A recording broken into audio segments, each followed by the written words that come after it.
When Evan Mallory reappeared on the side of Highway 78 on a cold, late fall morning, he was almost unrecognizable, his clothes torn to shreds, his body emaciated, his bare feet cracked and bleeding, and his eyes blank, as if he had just crawled out of an endless nightmare.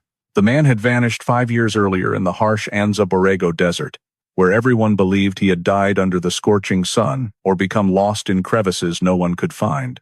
But the most horrifying part was not his ravaged appearance. The most horrifying part was what Evan said about the 5 years swallowed from his life, the endless days in darkness, the footsteps following close behind, and the metallic sounds echoing from deep in the sand. And what left the entire rescue team frozen was the last thing he whispered, that the thing which had kept him all those years was still out in the desert. Some names and details have been changed to protect identities and privacy. Before diving deeper into the story, don't forget to subscribe to the channel and hit the notification bell so you don't miss the latest cases. Late fall in Anza Borrego. The desert stretches out like a gigantic forgotten carpet of rock in Southern California, dry and cold and pale under a moonless sky. The night here is not just dark, it is thick, clinging to the skin like fine dust that even the wind cannot sweep away. Black rock formations cast long shadows across the speckled sand, looking no different from the ruins of a world that vanished long ago. In the distance, the wind sweeping through the valleys creates a low rumbling sound, like the slow breathing of the desert. Dry yucca plants sway in rhythm, clacking against one another, while the crunch of gravel under stray footsteps appears and then fades immediately, all blending into a vague and unnatural sound that makes anyone shiver. In that darkness, Evan Mallory, 27 years old, a backpacker with 4 years of experience hiking forests and trekking deserts, set up his tent near Borrego Palm Canyon Campground.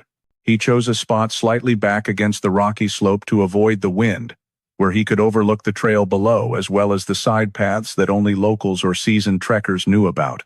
Throughout the evening, a few hikers camping not far away saw his LED light sweeping across the rock walls. That light was not the usual kind for finding a path. It moved slowly, in bursts, sometimes shining straight at one spot in the darkness, as if Evan was focusing on some object. At times, the light stayed unnaturally still on the rock face, lingering for several seconds before shifting. One hiker said he had seen Evan leaning against a boulder, the light aimed directly at a dark crevice between two upright slabs of rock, not moving at all, even as strong gusts whipped his jacket. But then Evan turned away, without saying anything to anyone. As the night deepened, the temperature dropped sharply, and the silence grew even heavier. Evan stepped out of his tent, flashlight in hand. His shadow stretched long and tilted across the ground, then gradually shrank as he moved farther from the camp, heading toward the large boulders at the base of the hill. His light swayed gently, up and down, then slowly dwindled to a faint point like a firefly separated from the swarm. Then suddenly, that light vanished completely, as if swallowed by the darkness. No one saw him return. The desert passed through a silent night. No footsteps, no conversation, no engine sounds, only cold, wind, and absolute stillness. The people at nearby camps all assumed Evan had gone to sleep, because no one imagined his absence would last unusually long. The next morning, when a group of hikers passed by, they saw Evan's tent with the flap half open. The fabric door fluttered in the wind, as if someone had stepped out in a hurry and forgotten to close it. Inside, there was no movement. His backpack was still in its place, his trekking boots neatly in front of the tent entrance, his water bottle half full, and his portable gas stove not yet turned on. Everything suggested Evan had only intended to step away for a few minutes, but there was no sign he had come back. One hiker tried calling Evan. The phone rang 3 times, then went to voicemail. Messages sent went unread. This was extremely unusual for an experienced backpacker. No one walks into the desert at night leaving behind all essential gear. Unease spread through the campground as people realized this disappearance was unlike any ordinary case of getting lost. The desert does not easily swallow a person without leaving traces unless something else had happened. Evan's family, unable to reach him for many hours, finally had to call the sheriff's department to report him missing. And from that moment, the story was no longer just a trekking trip. It was a mystery deep in the heart of Anza Borrego. When the sheriff's department arrived at Anza Borrego that morning, the early sunlight cast a strangely peaceful glow over the campsite, in stark contrast to the unease that enveloped everyone standing around Evan Mallory's tent.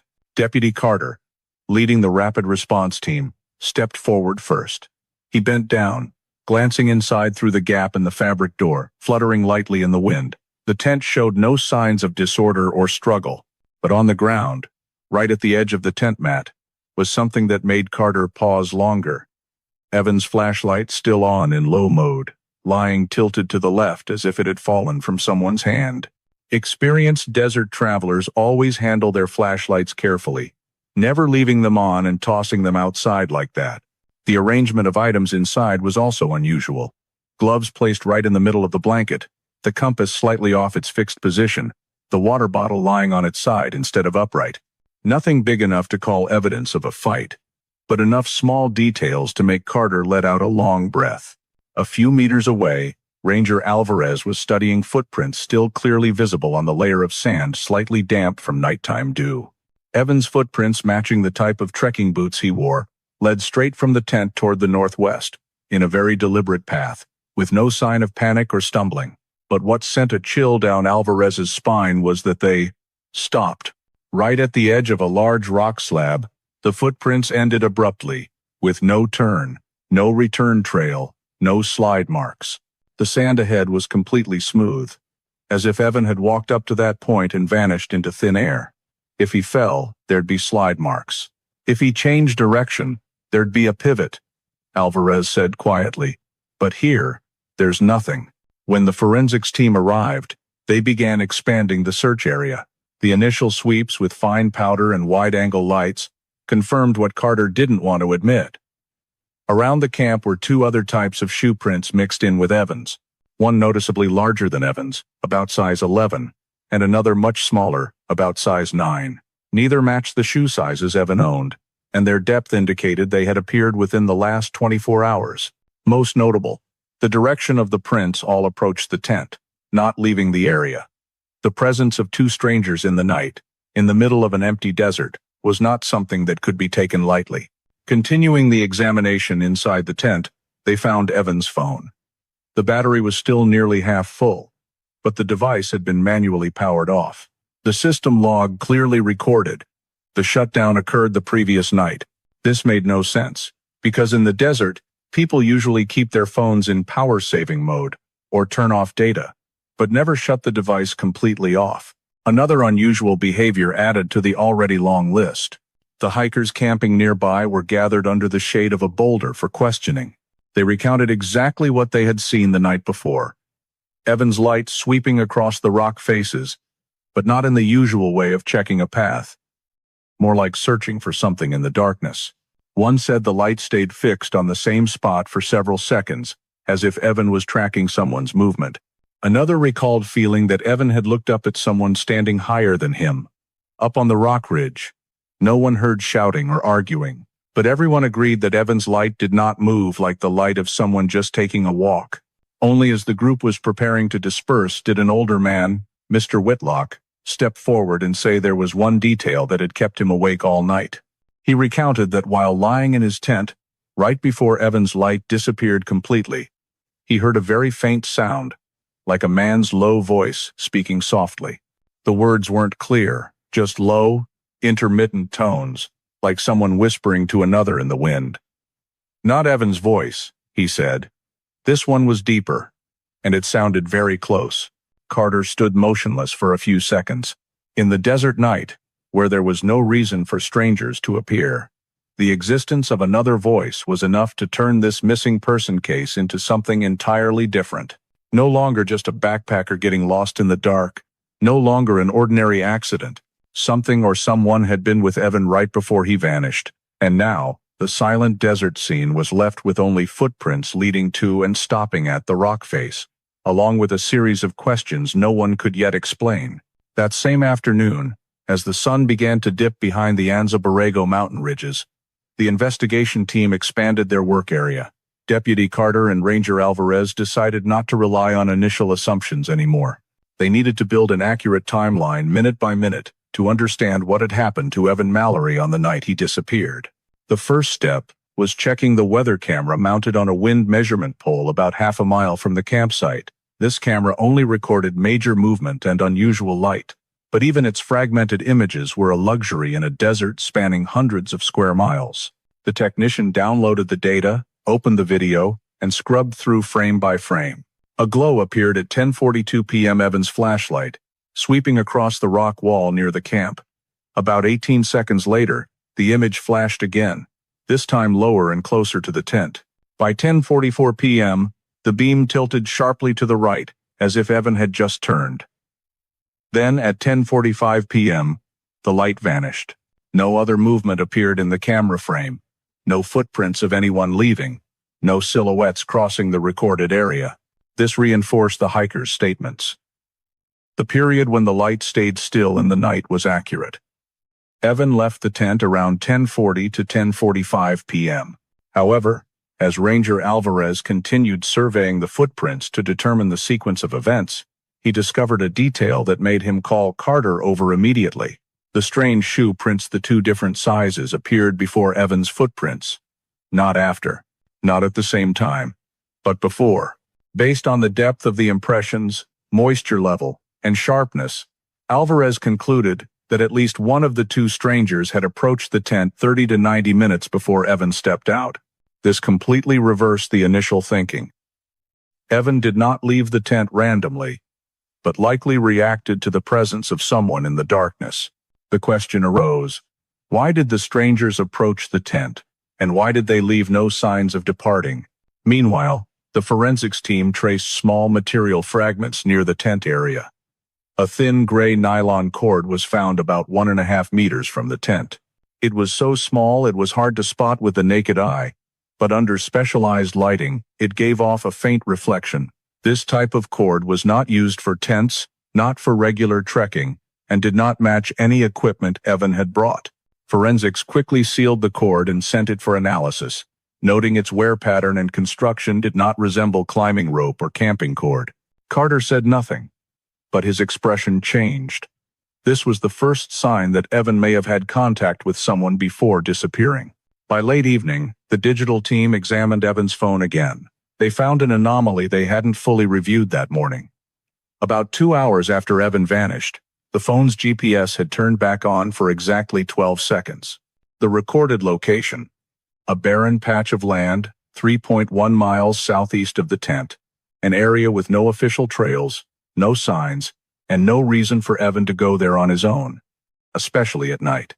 As Carter looked at the red dot representing the GPS signal on the map, he had only one question. Whose hand turned the phone on?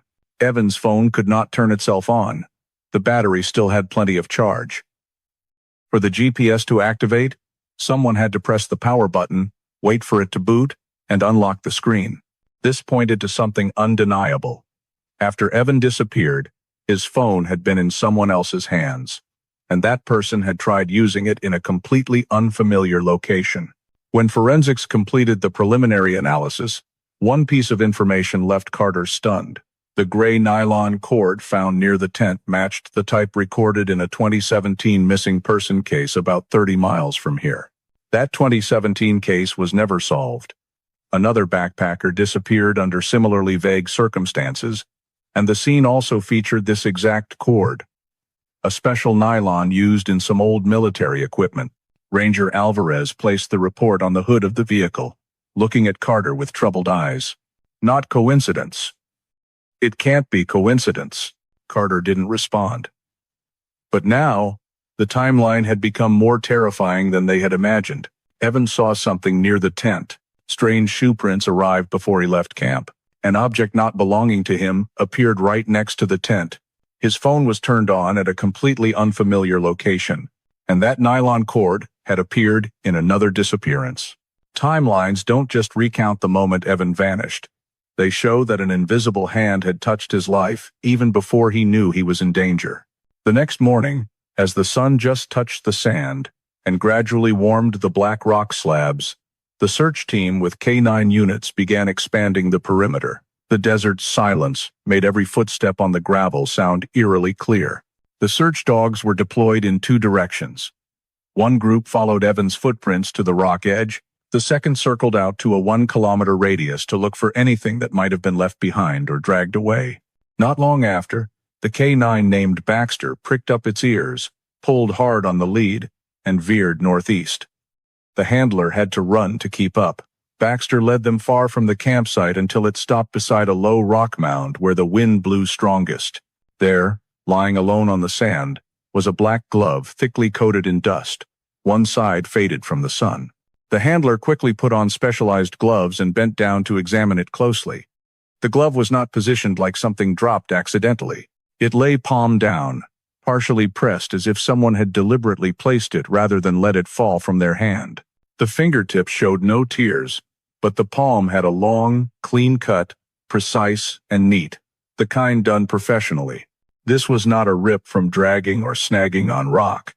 It was an intentional cut, commonly seen in people who want to increase grip or maintain tactile feel when handling objects in rocky environments or while climbing.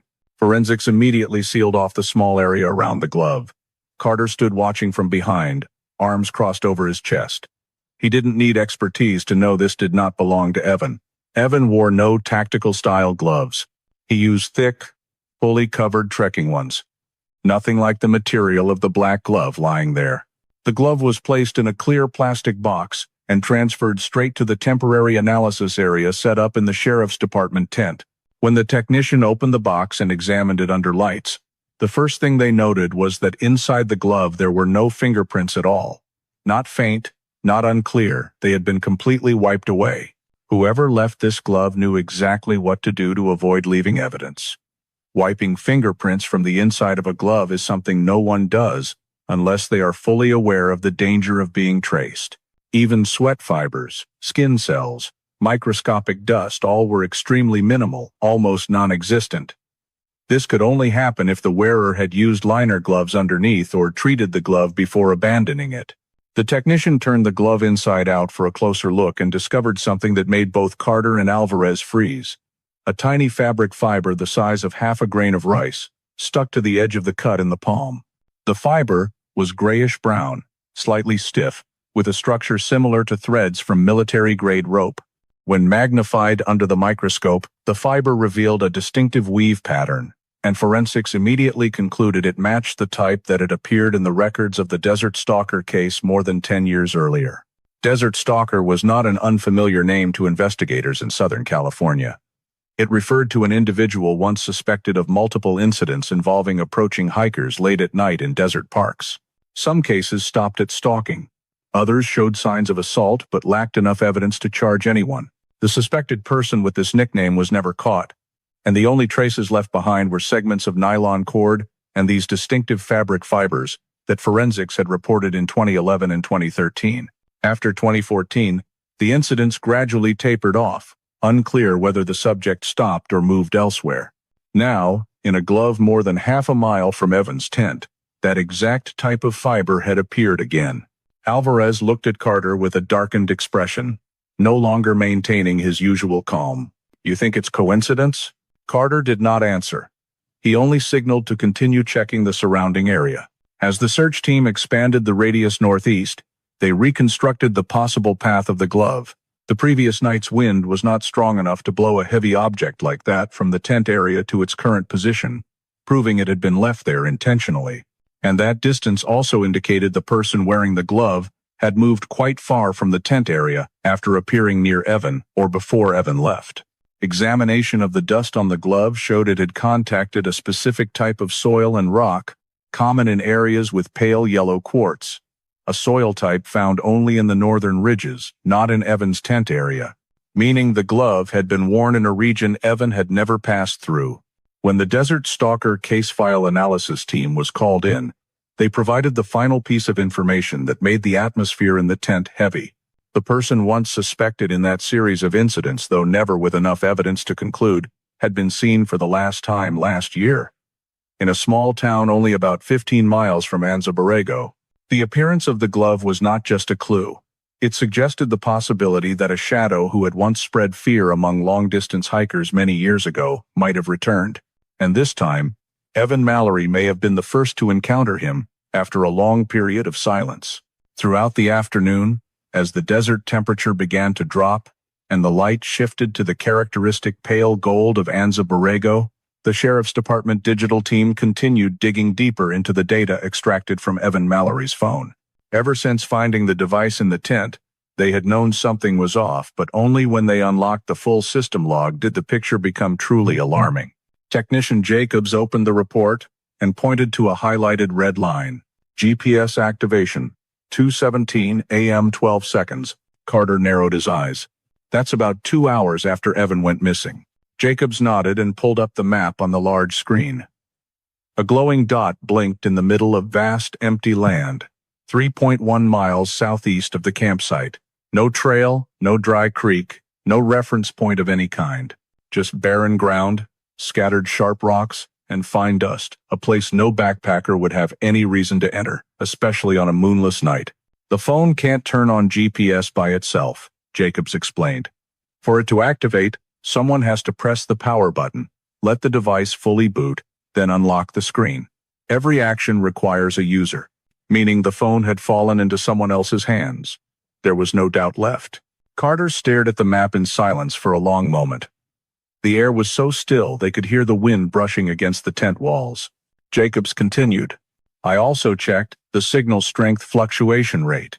The phone was moved quickly in the roughly 4 minutes before it was turned on. There's a sudden spike in vibration, like when something is carried while running or placed in a vehicle moving over rough ground. Ranger Alvarez spoke up. If a person was carrying it while walking, the oscillation would be more even. But the frequency is very similar to something rattling around in the bed of an old pickup truck. Carter asked directly, is the data solid enough to confirm that? Not 100%, Jacobs replied, but the vibration pattern is highly consistent. Carter crossed his arms, eyes still fixed on the blinking GPS point on the screen. That location sat near the edge of an abandoned mine he knew well. Piedra Blanca Mine. It had operated in the 60s but was shut down due to tunnel collapses and geological cracks. The area now consisted only of rugged ridges, a few shallow excavation pits, and countless side paths buried under sand. Evan had no reason to go there. No one had any reason to go there. Jacobs switched to satellite imagery. Wavy patterns on the sand surface formed wide swirls, evidence that the area experienced strong winds and constant terrain shifts. If someone had taken Evan there, or if Evan had been there under duress, nearly all traces would be erased within hours. But the 12-second GPS activation was the only thing that remained. A brief moment, yet enough to say that Evan had been brought there, or dragged there. Carter asked the team to review the entire activity log again, including often overlooked data like chip oscillation, internal temperature changes, and sensor activation levels. A new mystery emerged when Jacobs pointed to a graph. A few minutes before the GPS turned on, the phone's light sensor recorded a very strong burst of light, artificial in nature. Then it quickly went dark again. Alvarez glanced at the report. Flashlight? Jacobs shook his head. Camping flashlights don't produce this uniform a wavelength. This looks more like high-powered LED or light from a specialized projection device. Carter felt a chill run down his spine, not from the strangeness of the log data, but because it matched the only thing they knew about the mysterious person who had left the glove. That individual was not an ordinary trekker.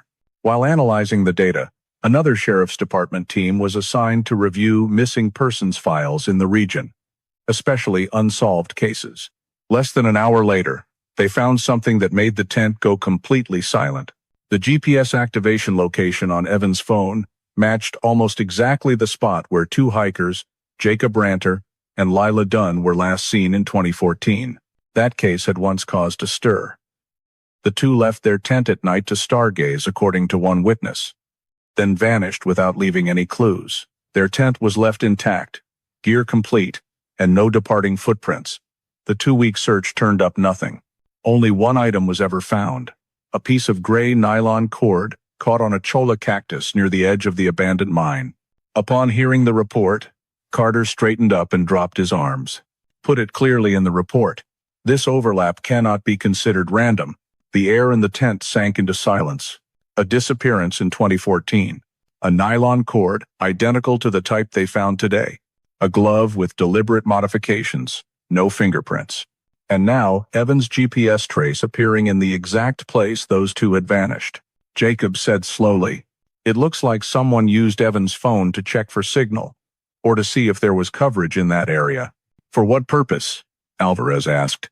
Carter answered instead, his voice lowering, "To determine whether the phone could send a signal out, or to check if they were being tracked." No one in the room argued. Carter looked at the map one more time. The GPS activation point lay deep in the old mine area where there was no cell service, no residents, and no surveillance cameras. A perfect place to take someone and then disappear with them. But this time, one moment of carelessness, 12 seconds with the phone turned on, had left a trace the perpetrator hadn't anticipated. And those 12 seconds became the strange intersection between Evan Mallory and two hikers who had gone missing many years earlier. Carter folded the map, his expression hardening. "We're no longer investigating an isolated disappearance. This is a series." Outside, the desert sank back into silence. But this time, that silence was no longer meaningless. It was concealing something that had been here long before Evan ever set foot in Anza Borrego.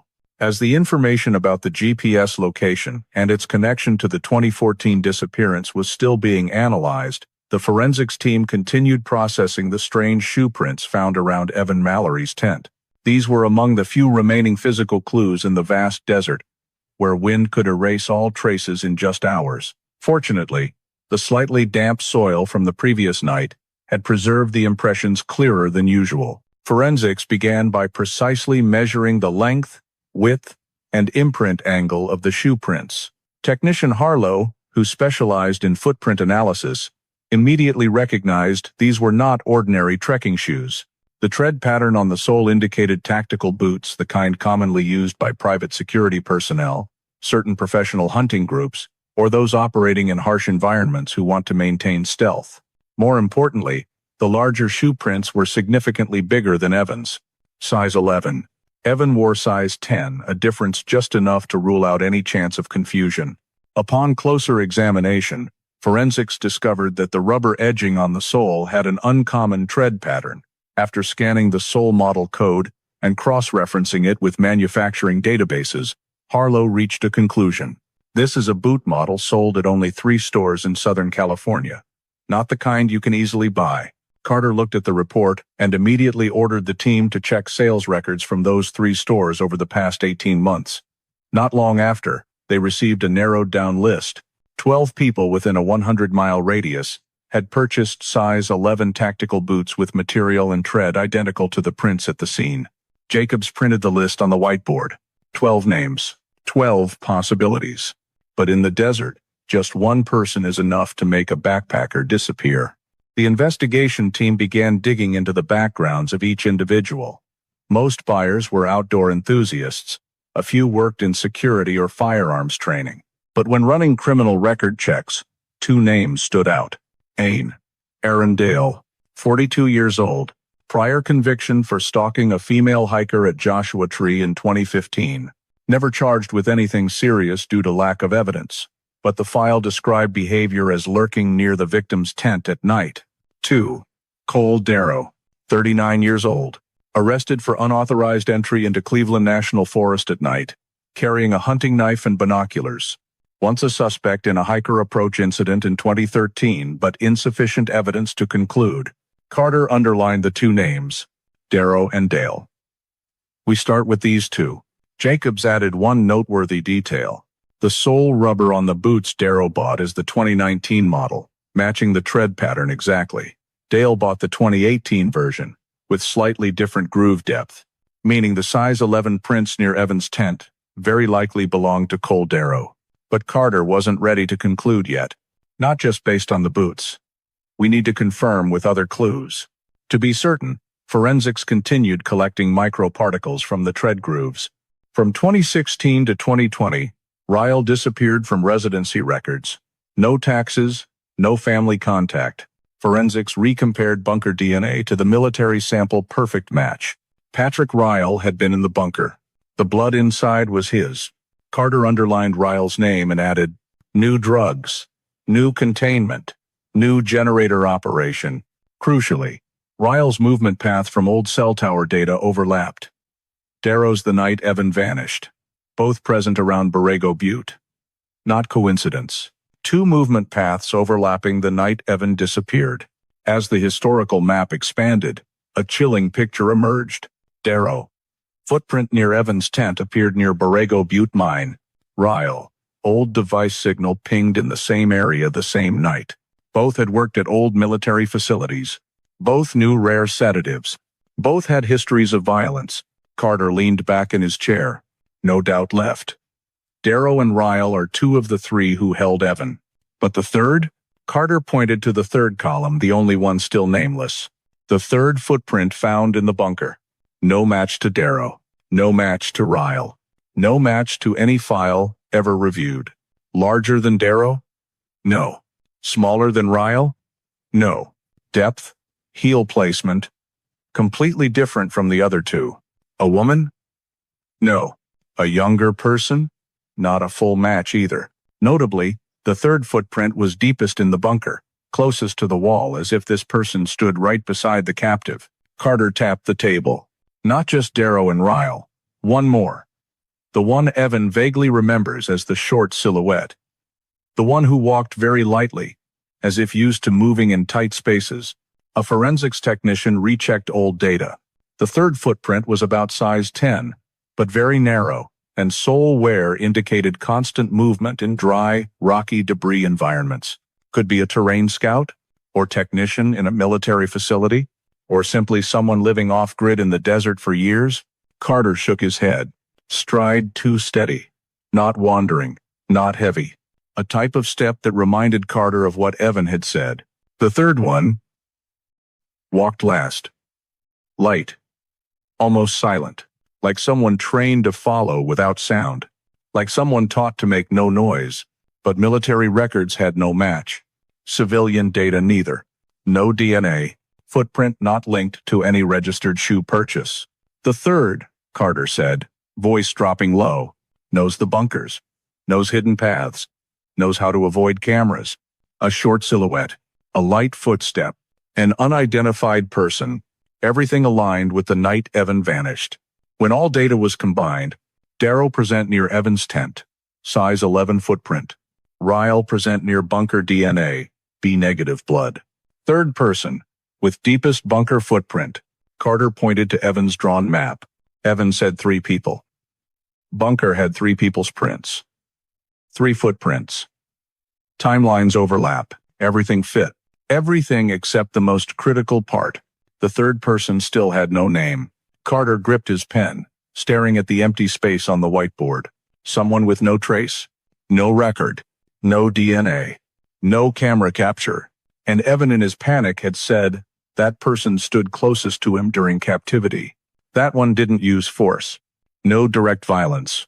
But was always there. Watching. Observing. Silent. Breath quiet. Like a ghost. Carter looked up at Evan's carved words. 3 people. The case had found 2. But the third, the most dangerous because the most invisible, was still hidden somewhere among the hundreds of rock crevices in Anza Borrego, where light never reaches. When Cole Darrow's name became the focal point on the suspect list, Carter decided not to wait another day. If Darrow truly was the tall silhouette Evan had seen throughout his years of captivity, then every hour he remained free was one more hour of danger for anyone stepping into the desert. Especially since Evan had escaped, the suspects surely knew that. They could be destroying evidence. Or worse, preparing to relocate elsewhere. Cole Darrow's cabin sat about 12 miles from the town of Julian, deep in the silvery gray hills full of rock and dry yucca.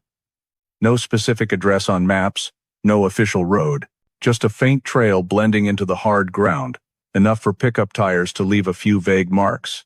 The perfect place for someone who wanted to stay out of everyone's sight. The sheriff's department deployed a light SWAT team, not because they were certain Darrow was heavily armed, but because Carter was too familiar with the pattern of those who had operated in decommissioned military facilities. They didn't panic, didn't fire wildly, but were extremely cunning, knowing how to evade or ambush anyone who got close. The team approached the cabin at 4:52 a.m., while it was still dark and the ground held the night's chill. Small cabin, rusted metal roof, windows covered with dark fabric. Faint yellow light leaked through the door crack. Carter signaled. 3, 2, 1. The door was breached with specialized tools. SWAT rushing in. Darrow stood in the corner of the room, hands raised, eyes showing no surprise. As if he had known they were coming. As if he had always been waiting for this moment. He was tall and imposing, just like in the trail camera. Nearly 6'3", broad shoulders, left leg slightly turned inward, the sign of the 2013 knee injury. "You're later than I expected," Darrow said, voice low and dry like desert sand. A statement that sent a chill down Carter's spine. Inside the cabin, a gallery of crimes. While Darrow was cuffed and led outside, forensics flooded the cabin. Just minutes later, calls rang out continuously. "Mr. Carter, come see this." Carter stepped in, and what he saw squeezed his heart like a vice. On the cabin walls, hung haphazardly, but very deliberately, were belongings of hikers who had vanished over more than 10 years in Anza Borrego. A water bottle engraved with the names of a young couple who disappeared in 2014. A piece of green backpack once belonging to a foreign teacher who went missing in 2016. A red bandana belonging to a man believed to have died in the heat in 2019. And many smaller items like multi-tools, climbing cord, fabric hats, all once owned by people whose families had grieved for years. The cabin air grew thick. Carter lightly touched the strap of the green backpack. The thick dust on it proved this had been hanging here for a long time. Forensics pulled back a large map pinned on the opposite wall. It was a map of Anza Borrego, but not a regular tourist map. The entire desert was marked with strange symbols, circles, double X's, folded lines eerily matching the map Evan had unconsciously drawn. Carter's hand trembled slightly.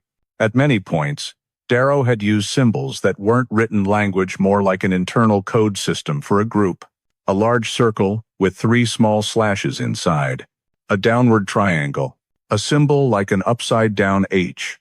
Carter suddenly realized Evan's map, the unconscious one, matched this symbol style exactly. Though Evan knew no letters, remembered nothing about the cabin, his hand had still drawn the right directions, the right paths, the right symbols. Evan had seen these symbols in the darkness. No DNA from Evan. Forensics swept the cabin for DNA, hair, skin cells. An hour later, the quick report reached Carter. No DNA from Evan Mallory found in the cabin. Carter frowned. Darrow had dozens of items belonging to missing hikers. Had a mysterious desert map. Had shoe prints matching those at Evan's tent. But no evidence Evan had ever been held here. This led to only one conclusion. The cabin was not a holding site. Just a transfer point. A storage depot. Or worse, an exchange spot between group members. Interrogating Darrow. In the interrogation room, Darrow sat straight-backed, not leaning on the chair, hands cuffed in front. He wasn't sweating, not anxious, not angry. There was something calculated in his eyes, like those trained to stay calm under any pressure. Carter entered, sat across from him, keeping lights low because he knew many suspects used bright light to read expressions. Darrow stared at Carter like observing a strange animal. Darrow, we have your footprints at Evan Mallory's tent. We have video of you near Borrego Butte Mine the night Evan vanished. We have a desert map with symbols matching the one Evan drew. And your cabin holds items from at least 8 missing hikers. Darrow tilted his head slightly. Carter gritted his teeth. Where did you hold Evan?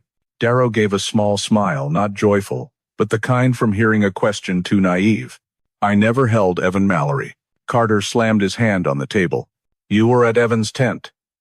You have matching shoe prints. You have the map you used to move through the desert. Darrow interrupted with a statement that froze everyone in the room. I arrived after Evan had already been taken. Carter's eyes widened. What do you mean? Darrow shrugged, as if recounting something ordinary. I only came to pick up the person. I didn't abduct him. I just transferred him to someone else. The room air thickened. Darrow continued, voice low and even. I transport. I don't hold. I don't beat. I'm just a link, not the center. Carter asked, voice hoarse. Who else? Darrow looked straight into his eyes. Gaze unflinching, unafraid. You wouldn't understand. I only handed him to the second person. That one decides. And I just do my duty.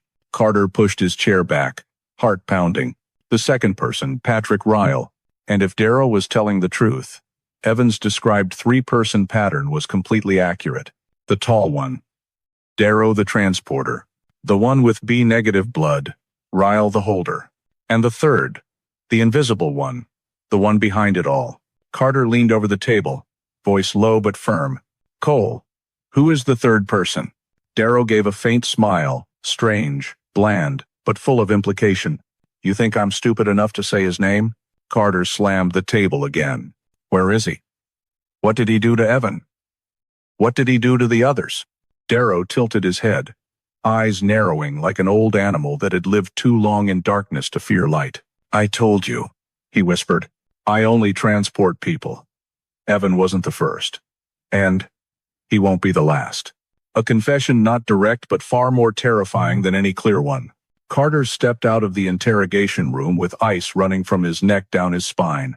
Darrow had been caught, but the way he spoke calm, clear, as if unafraid, proved something Carter didn't want to admit. There was someone else, the one behind it, the one Darrow feared, the one with enough power to control both Darrow and Ryle. And Evan had only escaped one of the 3 and Bs. The third was still out there, still free, still in the desert darkness. And he was watching. Patrick Ryle had never been the type to cover tracks perfectly. If Cole Darrow was the cunning, quiet transporter who knew how to erase everything, Patrick was the opposite, hot-tempered, sloppy, and prone to mistakes when stressed. Those mistakes made Carter believe he would never get away. When Darrow admitted he only handed Evan to someone else, the remaining frame immediately focused on Patrick. His DNA was in the buried bunker. Hair in the metal container also matched Patrick's genetic profile. The restraint marks on Evan's wrists used the same military knot style Patrick had learned at the old training facility. Even the tying method, reverse loop from outside in, was textbook. Carter understood. It was time to arrest him. The arrest warrant, no time to delay. August 14th, 5:11 a.m. Patrick lived in a house set deep in the El Centro suburbs, walls scorched by sun, front door hinges rusted. He had once been a technician at a military training facility closed in 2009. After leaving, Patrick did odd jobs, auto repair, generator maintenance, even short-haul trucking for a while. His record showed nothing directly dangerous until Carter laid the list of evidence on the command desk. DNA on the bunker restraint cord matched Patrick. B-negative blood in the bunker, the rare type found in only 1% of the population, matched Patrick's old medical file. Traffic cameras from 2018 captured Patrick's pickup in 3 areas where disappearances occurred. The timing of Evan's first brain injury aligned with one of Patrick's out-of-town work trips. No doubt left. Patrick Ryle was the one who directly held Evan for at least one phase. The arrest warrant was approved that same night. Approaching the house, signs of someone truly afraid. 6:02 a.m., the arrest team closed in on the house. Unlike Cole's rugged cabin, Patrick's place was cluttered. Windows sealed with green tarps layered in duct tape. Hallway light left on all night. That gave Carter a critical signal. Patrick wasn't sleeping. And he was scared. Patrick opened the door the moment SWAT knocked. No resistance. No questions. He just stood there, face pale, eyes bloodshot, as if he hadn't slept in days. "You're here," he said quietly, voice shaking not from fear of police but from fear of something else. Something he wouldn't name. A strange contrast. Cole calm to a chilling degree, while Patrick looked like a man drained of all spirit. They cuffed him and led him to the vehicle. No one spoke. Patrick kept muttering, "It's over. It's over." He knew I'd get caught. He knew. Carter heard it, and his heart sank. Cole had said something similar without fear. Patrick repeated it, but like someone seeing a ghost. There was a he, and that person wasn't Darrow. Searching the house, things that shouldn't exist here. Forensics began pulling evidence out just 15 minutes into the search. 1. A coil of military restraint cord, identical to the type found in the bunker. 2. A broken metal piece, matching the crowbar used to pry the buried container door. 3. A calendar marked with symbols identical to the map in Cole's cabin. 4. An old military radio. 5. A desert jacket coated in quartz dust, matching Horizon Mine, Borrego Butte. Carter stood before the old wooden table in Patrick's living room, where they found a scribbled drawing. 3 human figures, one tall, one short, one in the middle with 3 small slashes beneath. Evan had drawn it exactly. Carter swallowed hard. Perhaps Evan didn't remember, but his body and subconscious had recorded everything. Injury timing, the terrifying alignment. Reviewing Patrick's work logs over 5 years, the team found 4 out-of-area trips lasting 2 to 7 days. All occurred during Evan's disappearance period. One trip, the exact week of Evan's first brain injury. Another, the exact time Evan's ribs were broken. When timelines were overlaid, everything aligned too perfectly to be coincidence. Patrick wasn't a random predator. He was part of a clearly assigned system. Interrogation, the collapse of a link. In the interrogation room, Patrick shook in waves as if freezing despite the room being nearly 76 degrees Fahrenheit. Carter placed the file on the table. Patrick glanced at it and immediately broke down crying. "Don't let him know I talked. Don't let him know." "Patrick," Carter said slowly, "who are you talking about?" Patrick clutched his head. "If I say the name, I die. My family dies. He doesn't need to be here to.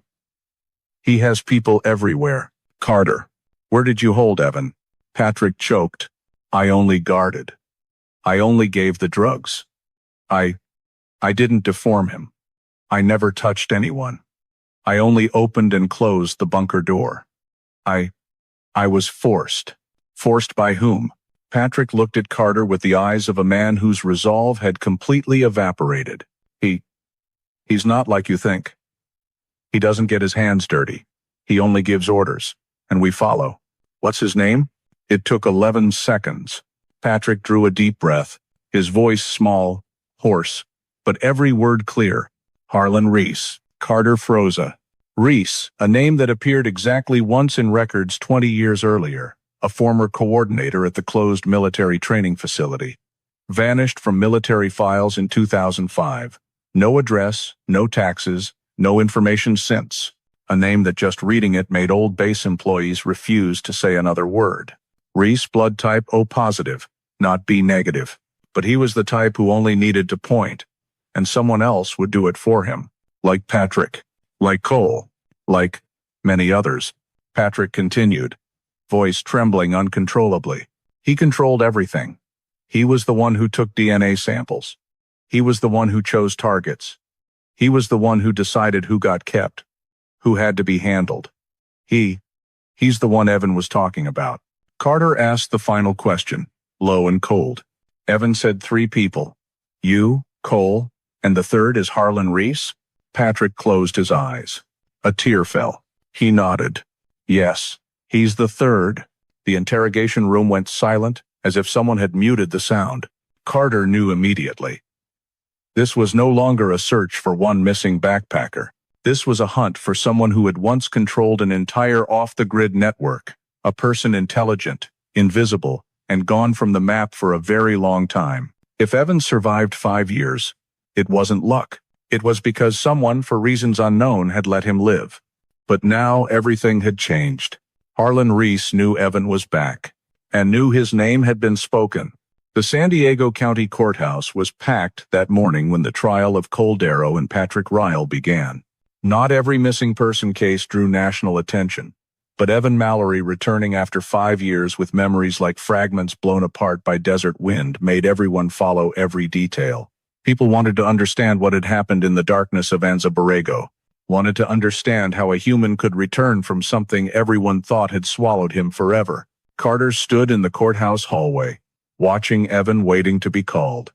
He looked worryingly thin, skin pale, eyes sometimes clear, sometimes foggy.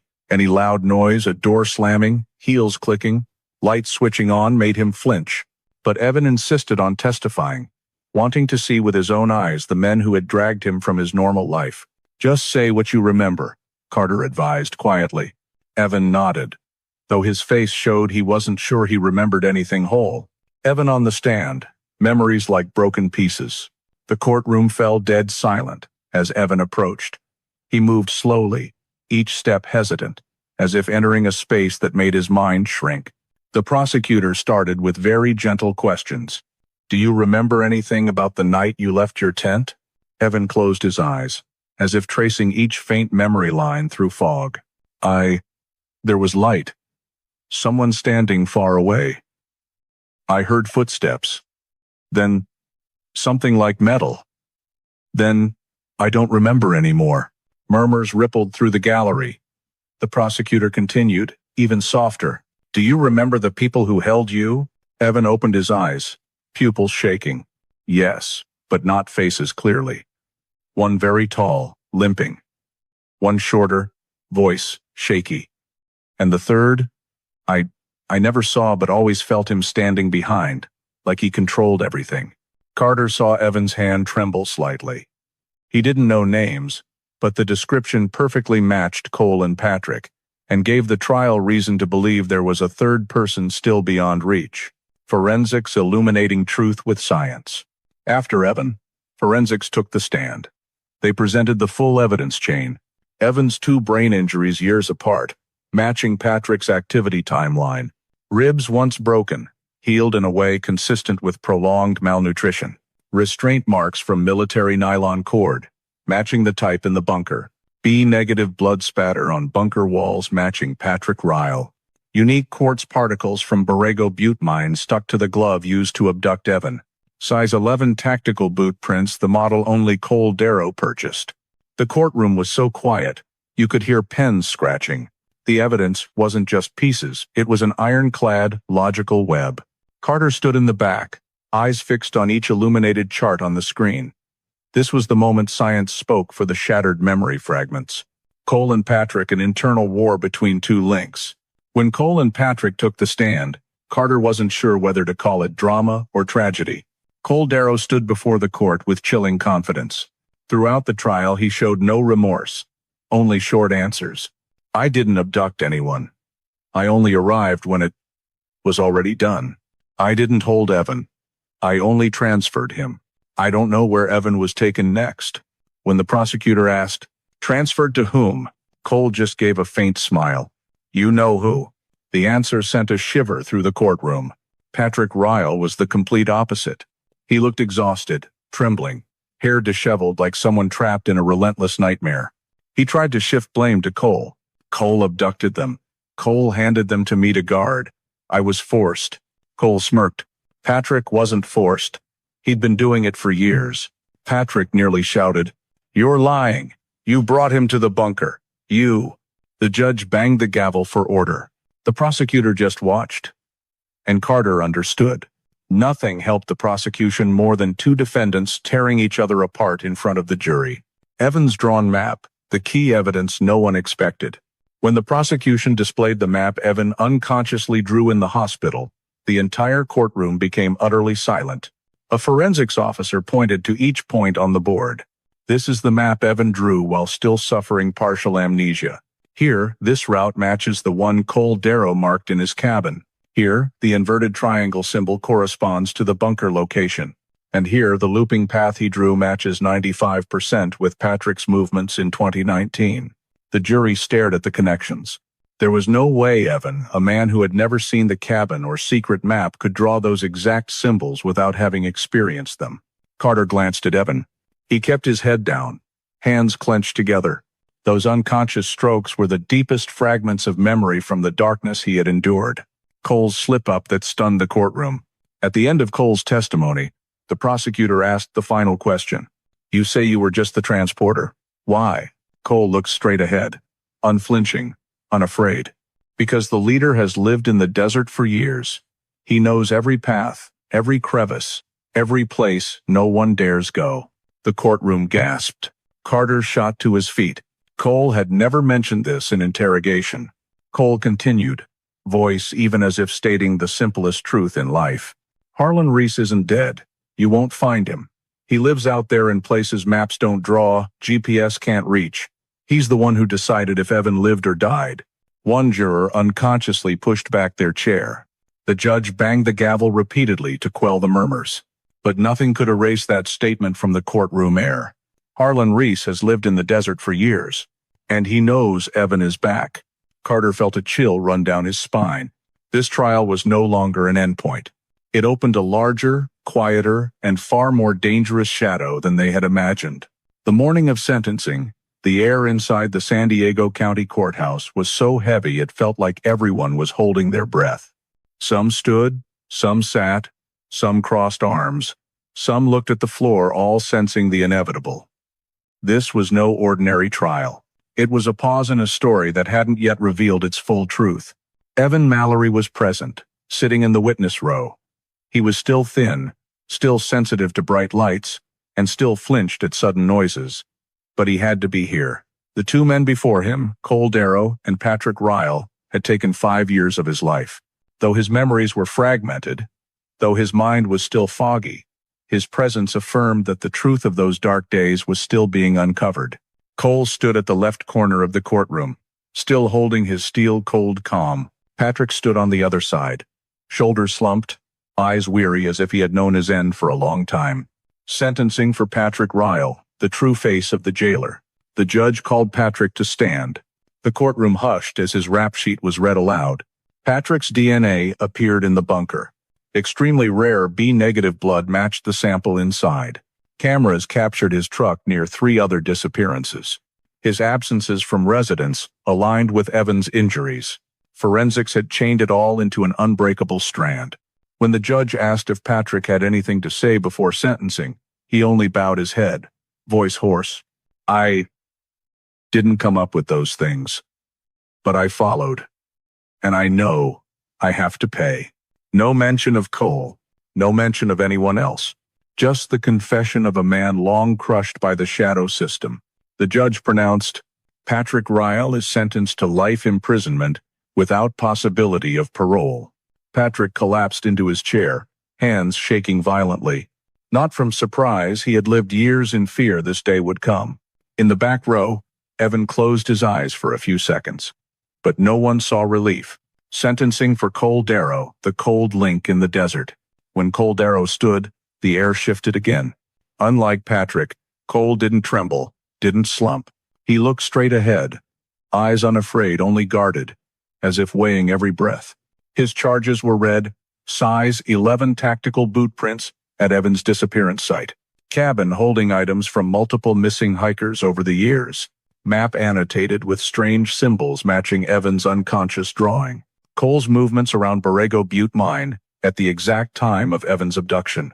All pointing to his transporter role. But the law still drew lines. No evidence Cole directly injured Evan. No Evan DNA in the cabin. No restraints tied by him. Prosecution requested 45 years. Defense asked for 30. The judge ruled. Cole Darrow is sentenced to 40 years imprisonment. Cole didn't move. But Carter, standing in the back, saw his thumb clench ever so slightly, the only sign he wasn't entirely emotionless. He understood. His sentence wasn't as frightening as the one who had never entered this courtroom. The third person, the gap that chilled the courtroom. After the 2 sentences, the lead investigator stepped forward with a special report on the figure both Cole and Patrick mentioned. The leader. They presented clearly to the court. No DNA from Harlan Reese at any scene. No tax records, address, or social activity after 2005. Old military facilities no longer held original files. No cameras in 15 years captured his image. A man nearly erased from the system yet still running a shadow network. Not in the 3rd year. And now, the 4th year had revealed that someone else had been killed and cremated here, near the limping suspect's route. That meant the chances Evan was still alive grew even slimmer. But at the same time, it proved one thing. The Evan case was far from over. The person behind it all was still walking somewhere out in this desert. After discovering the unidentified human ash, Carter could barely sleep. He sat for hours in front of the 3D map screen of Anza Borrego, eyes tracing the fragmented movement lines the team had pieced together over 4 years. Everything from the strange footprints, the rock-buried container, to the nameless human ash lay along a jagged line extending north. Carter sensed something else still lay deeper, under sand no one had thought to check. Early September. When the tech team upgraded to a more powerful LiDAR drone, Carter ordered a full rescan of the entire northern corridor of Borrego Butte Mine, at triple the previous resolution. He didn't expect much, but the desert always returned what it needed to, exactly when hope seemed to hit bottom.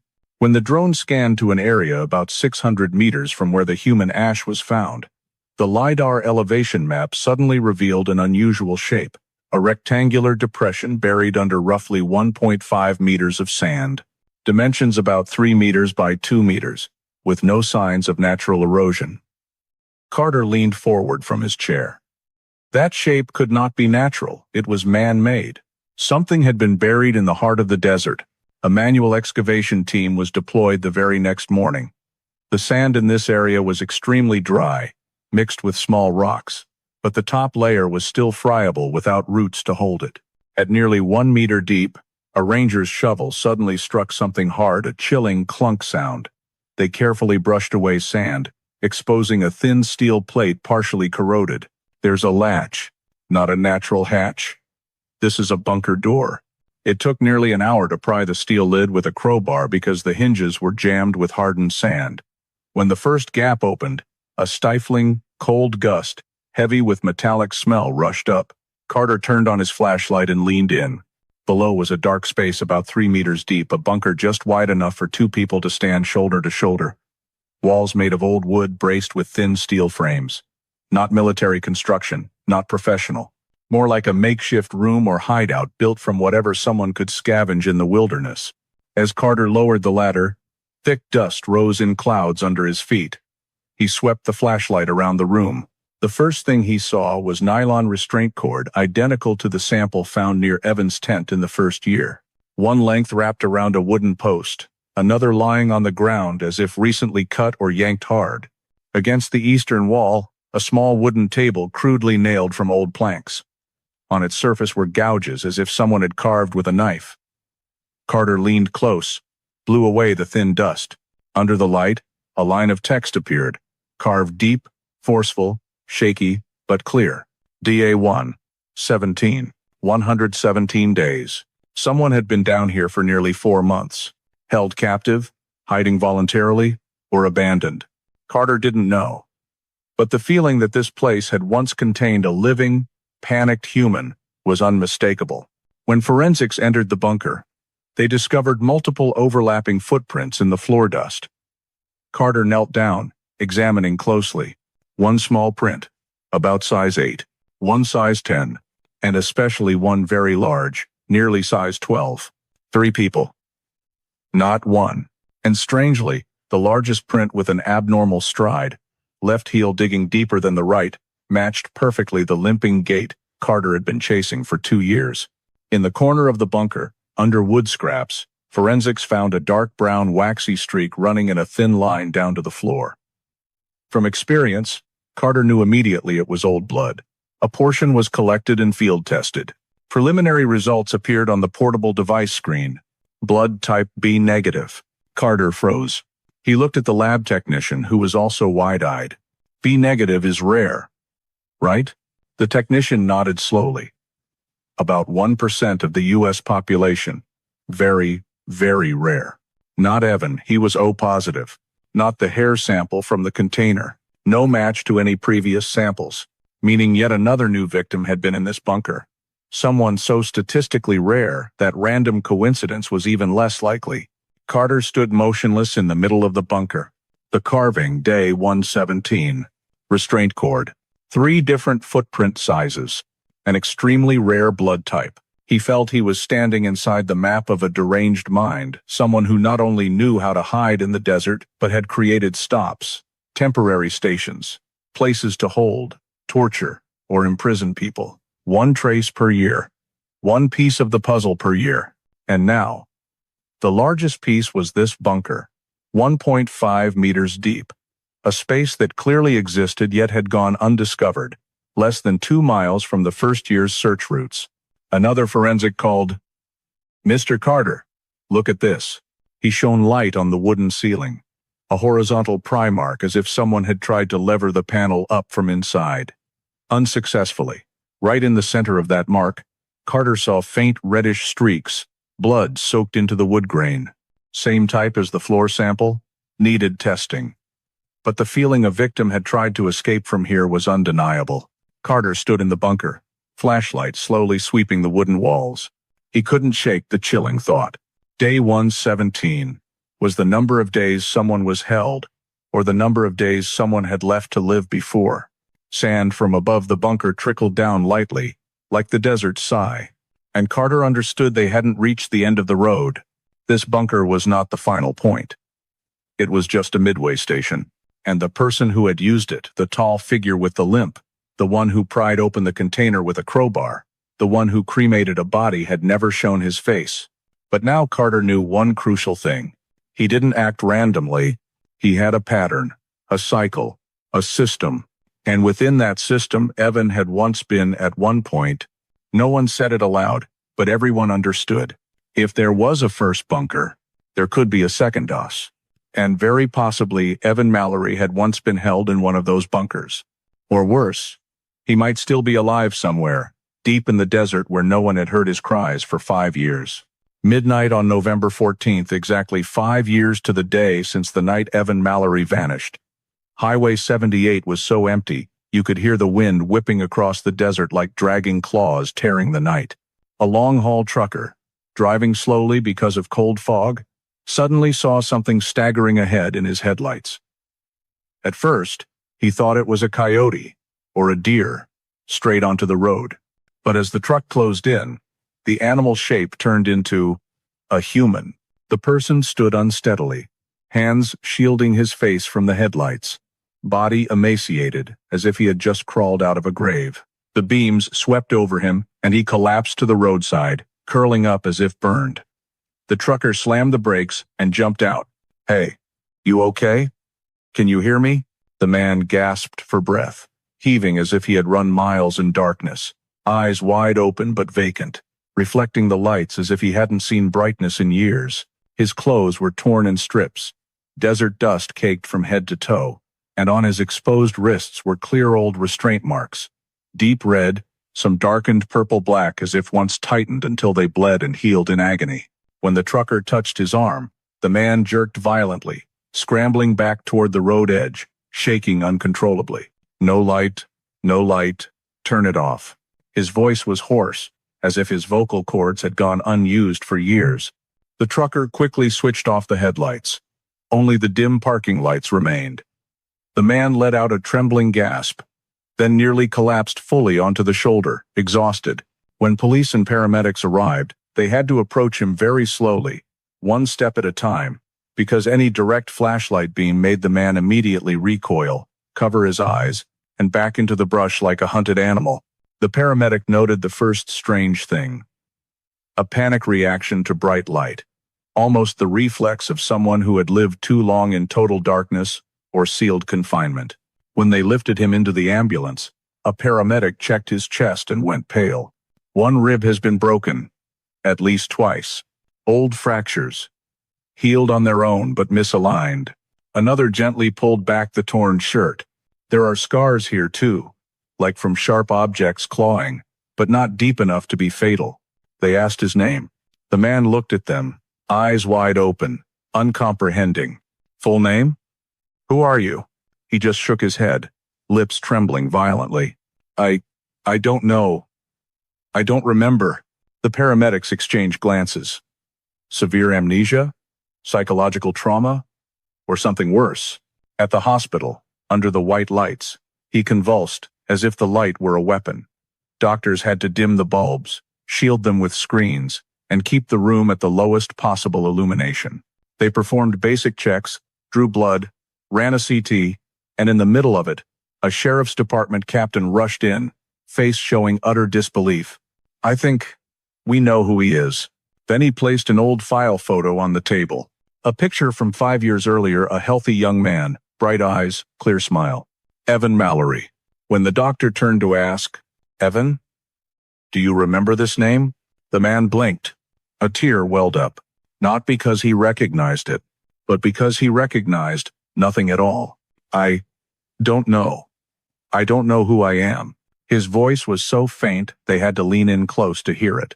When investigators arrived to interview him, they sat far back, no lights, no pressure. Evan looked at them with absolute bewilderment, like a child just pulled from a completely alien place. They asked where he had been for 5 years. Evan shook his head again. Dark. Very dark. I don't know. I don't remember. And defend, as pundits, to the foreport. They asked if he had seen anyone. He shook his head, then suddenly stopped midway, eyes widening as if something buried deep had surfaced. The paramedic noted his heart rate spiking abruptly. Carter, the first to enter after hearing the news, sat on the edge of the bed, silent for a few seconds, then asked only one question. Evan, who kept you? Evan didn't answer right away. He stared at the dark corner of the room, where light didn't reach, where shadow blended seamlessly with the wall. His whole body began to shake, fingers gripping the sheet until his knuckles went white. Then he whispered, one sentence that froze everyone in the room. Voice small, hoarse, but every word clear. Not just one person. Carter held his breath. Evan, what did you say? Evan's eyes bulged, panic flooding in like a breaking wave. 3 people. The investigators in the room shot to their feet. Carter felt the back of his neck go ice cold. 3. Not one perpetrator. Not one suspect. 3 people simultaneously present in the pattern they had pursued for 4 years. Footprints from 3 people in the bunker. Hair from someone not Evan in the container. Extremely rare B-negative blood. Evan didn't remember faces. Didn't remember names. Didn't remember the place of captivity. But he remembered that. 3 people. The air in the hospital room grew thick. Outside the window lay the night desert.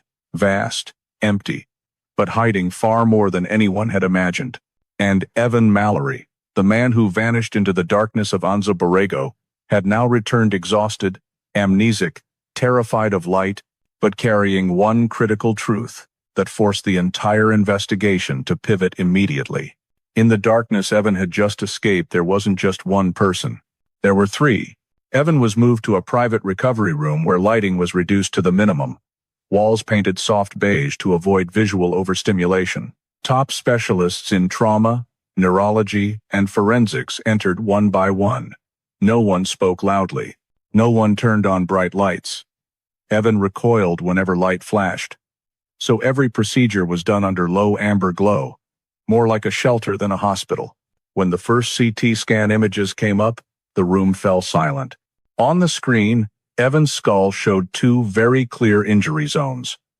2 traumatic brain injuries, occurring at completely different times, years apart. The neurologist rested his chin on his hand, speaking slowly, each word heavy as lead. Small fracture on the right forehead about 5 years ago. He paused, looking down at Evan. Matches the time he disappeared. Carter stood by the bed, breathing, slowing. The second injury. More recent, only 1 to 2 years old, on the left occipital region. Not fatal, but strong enough to cause lasting amnesia, fear of light, abnormal sound reactions. The doctor continued. Someone applied force to his head, at least twice. 1 right at the time of abduction, 1 during captivity. Evan lay on the bed, eyes open, staring at the dim ceiling, not understanding what he was hearing. When blood test results came in, Carter saw the first word and narrowed his eyes. Chronic malnutrition. Not for a few months. Not from being lost, but the kind of deficiency lasting many years. The body forced to survive on minimal energy, as if rations were controlled, measured. The nutritionist pointed to the protein levels. This body wasn't fed enough to truly live. For years, but also not allowed to die. Someone kept him in a state of control. The word control dropped the room temperature a few degrees.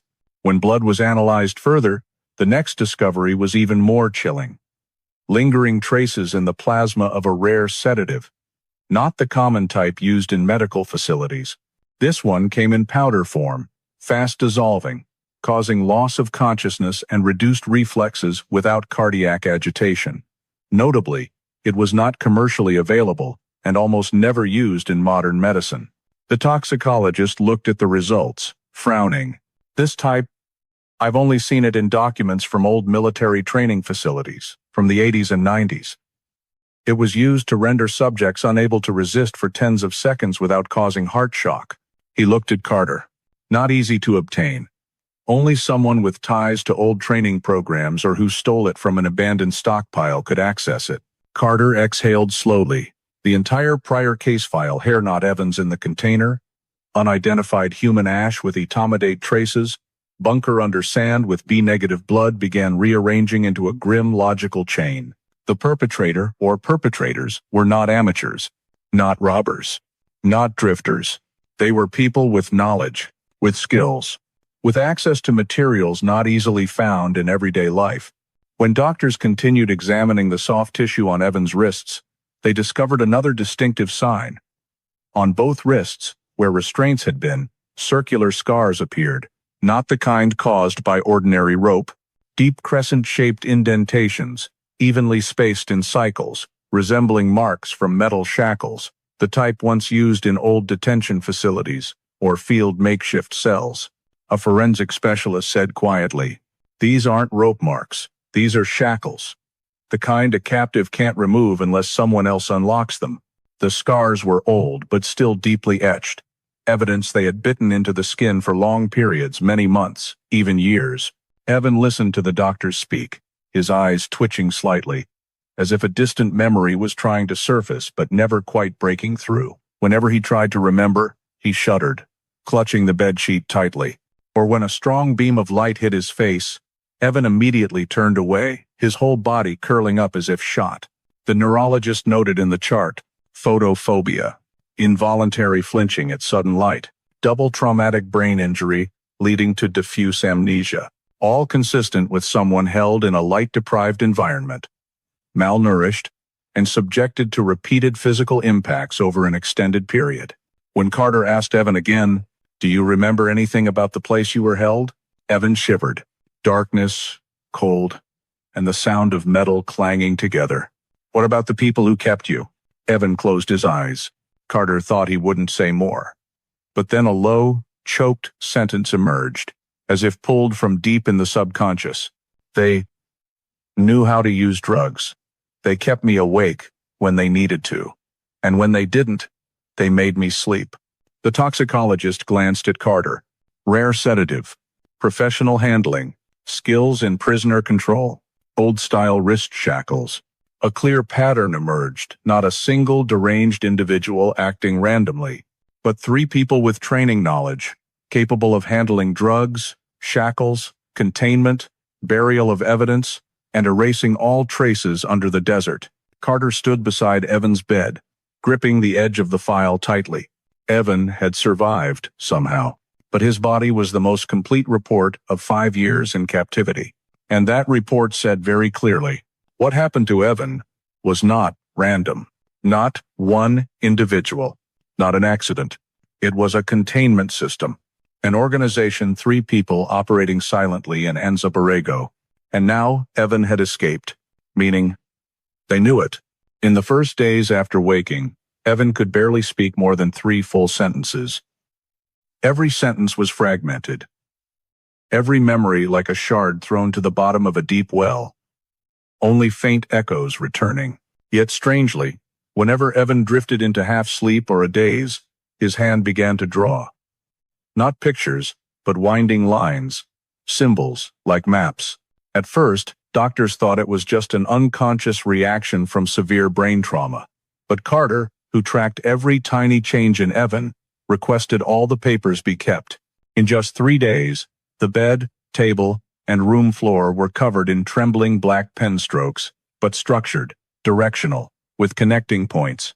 On the 4th night, Evan woke from a nightmare, eyes open but seeing no one, and began drawing non-stop as if driven by something deeper than memory. Carter stood nearby, saying nothing, just watching. When Evan finally exhausted himself and dropped the pen, Carter gathered all the sheets and laid them out on the floor like pieces of a giant puzzle. And he saw something that made his skin crawl. The lines connected perfectly into a map unlike any public trail in the park.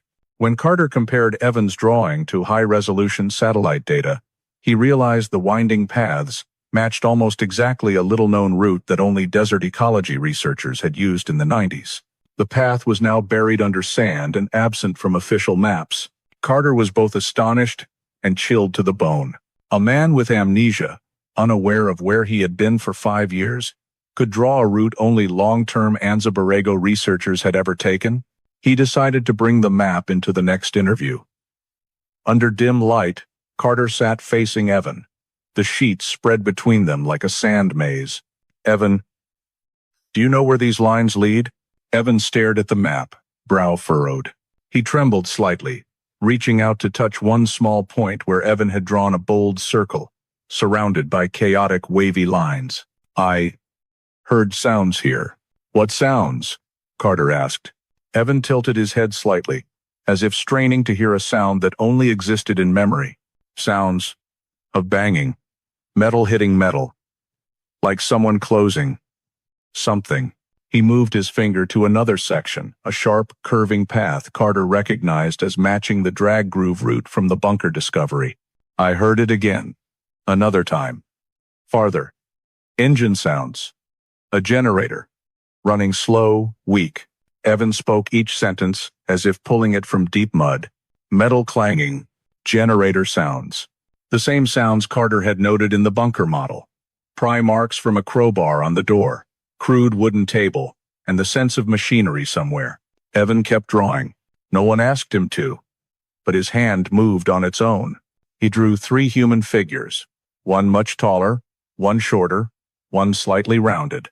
"Evan, who are they?" He shook his head. "Too dark. I never saw faces. Only silhouettes." In the drawing, the tall silhouette stood in front, the short one offset to the left, and the third at the back, slightly leaning as if carrying something heavy. At the end of each stroke, Carter could sense the fear Evan's hand shaking as he gripped the pen. But what choked Carter was the detail Evan added. On the tallest silhouette, Evan drew legs that weren't straight. One foot turned slightly inward, exactly the limping gait from the second-year trail camera. Evan couldn't possibly know this. Carter had never mentioned it. No one had told him about the camera footage.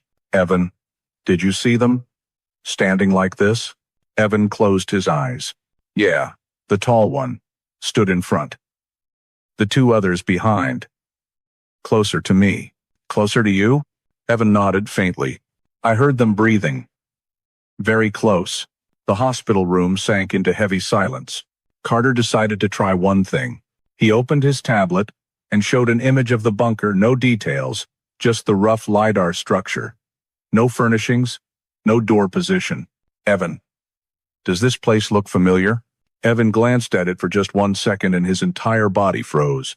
His heart rate spiked so hard the monitor alarmed. Evan bolted upright, throwing off the blanket, gasping as if plunged into ice water. No, it's not what I saw. Not, but it's similar." Carter moved forward to steady his shoulders. "Similar how?" Evan shook violently. "The color, wooden walls, iron smell, small, low space, and," he brought his hand to his mouth, as if afraid to continue. "And what, Evan?" "And the sound of dripping water from the ceiling, drop by drop." Carter felt ice run down his spine. In the bunker they had found, the ceiling was completely dry.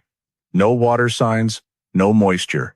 Meaning Evan had not only been held in the bunker they discovered, he had been in a different bunker, one not part of the system the team had uncovered. "Evan," Carter said slowly, "were you ever in the place we found? The one with the wooden table and Day 117 carved?"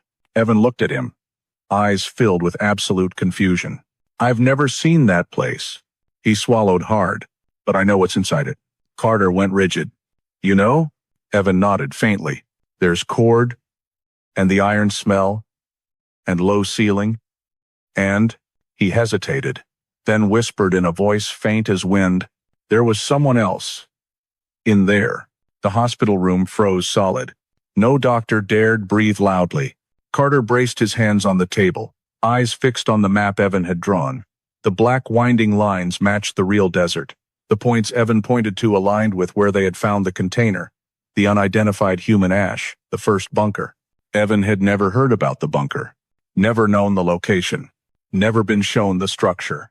But he described the inside accurately enough that it could not be coincidence. Evan looked at Carter, voice emerging like a fearful confession. I don't want to remember, but I know I was in another place. Deeper. Darker. Carter stood silent for a long moment, because the entire chain of clues suddenly pivoted. The bunker they had found was not where Evan had been held. It was just one point in the system. A transfer station. A place for someone else, the person with B-negative blood, or the one who was cremated. And Evan? He had been taken not just to one bunker, but through multiple different places, deeper into the desert, farther than any map. And in that darkness, Evan had seen something he could not forget, even with his shattered memory. 3 people, 3 silhouettes, 3 captors who had held him for 5 years. And now, he was drawing the way back to that place without knowing why his hand remembered more clearly than his mind. As what Evan drew began matching real terrain, Carter understood the investigation had crossed a new threshold.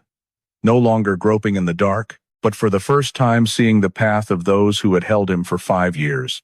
And to find them, Carter had to revisit every file that had lingered in suspicion all this time, especially the footprint samples, DNA, and old military data no one thought still relevant.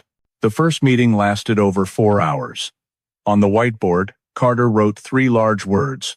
3 people, exactly as Evan had whispered on the night he returned. Below that, he divided into 3 columns. 1. Footprint size 11. Tactical boot. 2. Strange DNA bunker. B-negative. 3. Third largest footprint. No match yet. Carter pointed to the first column. We start with the easiest to identify. Footprint size 11 cold arrow. The prints collected near Evan's tent in the first year were tactical boots, size 11, rare model sold at only a few military surplus stores in California. The original purchase list had 12 matches. When cross-referenced with overlooked military records, one name surfaced. Cold Arrow, former maintenance worker at an old military training facility in Ocotillo Wells, decommissioned in the early 2000s. Carter opened Darrow's file. Height, 6 feet 2. Left knee injury from a 2013 motorcycle accident. Quit his job in 2014 and moved to drifting near the northern desert areas. Everything matched the tall, limping silhouette from the second-year trail camera. Additionally, when pulling old cell tower location data, the tech team discovered the night Evan vanished. Darrow's phone pinged once near Borrego Butte, then went silent. Carter circled Cold Arrow in red on the board. The tallest of the 3 silhouettes. The one who dragged the container. The one who pried with a crowbar. No mistake. DNA, in the bunker, Patrick Ryle. Next was the B-negative blood sample from the bunker, extremely rare. Only 1% of the U.S. population. National database gave nothing. But when checked against declassified military medical records, Carter spotted a match. Patrick Ryle, 43 years old, former technician at a military survival equipment testing facility in the Colorado desert. Medical file clearly stated, blood type B-negative, history of sedative use in simulated prisoner handling courses SARE training, discharged from the program in 2011 for excessive violence. Carter expanded the file. Ryle had lived in Julian, less than a 45-minute drive from Anza Borrego. Under the microscope, they found tiny reddish-brown clay particles and white mineral specks unique to one specific area, the eastern edge of Piedra Blanca mine. That was the exact area where Evan's phone GPS activated for 12 seconds. The fact that a pair of boots leaving prints at Evan's tent carried mineral traces from the abandoned mine shifted the case from an ordinary missing person incident to something calculated. This indicated the person who left the prints had moved between 2 locations, the mine and the tent. Ranger Alvarez opened the map and pointed to the route. If he walked from the GPS point back to the tent, it would take at least an hour and a half. No one goes into that area without a purpose. Carter asked forensics, is the timing of when the prints were made clear? Based on moisture levels and edge condition, Harlow replied. They were formed roughly 6 to 10 hours before we discovered them, meaning right around the time Evan disappeared. No one in the room said anything more. Everyone could feel a pattern slowly emerging. At this point, an investigation team was dispatched to verify contact information, current addresses, and legal status for all 12 boot purchasers. When the updated list came back, one line made Carter stand up abruptly. Cole Darrow, registered address in Alpine, CA. Only 40 miles from Anza Borrego. But the most notable part wasn't the distance. A 2013 report noted that Darrow had been caught stalking two female hikers in Cleveland National Forest. He appeared near their tent in the middle of the night, standing in the darkness. They stated it didn't feel like being watched, but like being hunted. Carter slammed his pen down. In 2013, Darrow stalked hikers. And now, size 11 prints near Evan's tent matched the boots he bought. Jacobs added, moreover, Darrow was recorded near the Piedra Blanca mine area in 2020, according to a Ranger Patrol report. Meaning he's familiar with the location where Evan's GPS activated. No one still thought this was coincidence. Evan Mallory's disappearance was now linked to a rare boot model, distinctive minerals from an abandoned mine, coordinates tied to the 2014 double hiker disappearance. A man with a history of stalking hikers since 2013. Carter looked at the map, his voice slowing but full of certainty. We need to find Darrow. He's not just someone who bought the boots. He's the one who left prints at Evan's tent, and he likely was at the mine the night Evan vanished. Out there, the wind swept across the sand like a reminder. The desert doesn't hide forever, and those footprints the wind was burying were the first door opening onto the path leading to the person who had touched Evan Mallory's life on that bleak night. The next morning, as the search team expanded northward, Ranger Alvarez led 3 members and a high-powered drone to survey the terrain. This area had fewer human traces, with scattered yucca bushes and rock mounds rising like anchors driven into the desert floor. The places no one expects are often where the desert keeps its secrets. The drone flew low to scan for anomalies on the sand surface, while the ground team followed up on suspicious points it flagged. Just minutes later, Alvarez stopped and walked quickly toward a slight depression in the sand. The other 3 ran after him. Before them was a shallow sand pit, not deep, but with a distinct shape, like the imprint of something heavy that had once rested on the surface and then been lifted away. The pit's curve was even, its edges sharp, indicating the movement happened recently, when the sand still held enough cohesion from nighttime moisture.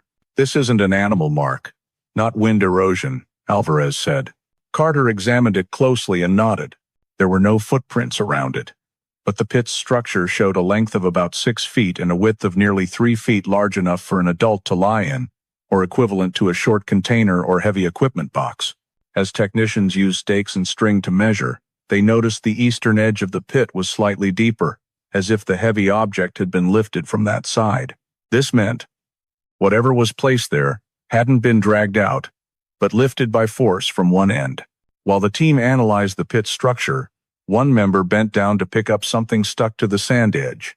A silvery gray fabric thread, less than 2 millimeters long, light as silk but with a certain stiffness when touched. When examined under the portable microscope, the thread's characteristics were clear. Tightly woven structure, slight sheen, synthetic composition very similar to the type used in old military restraint ropes. Jacobs, who had worked on the 2017 disappearance analysis, immediately recognized the fabric pattern.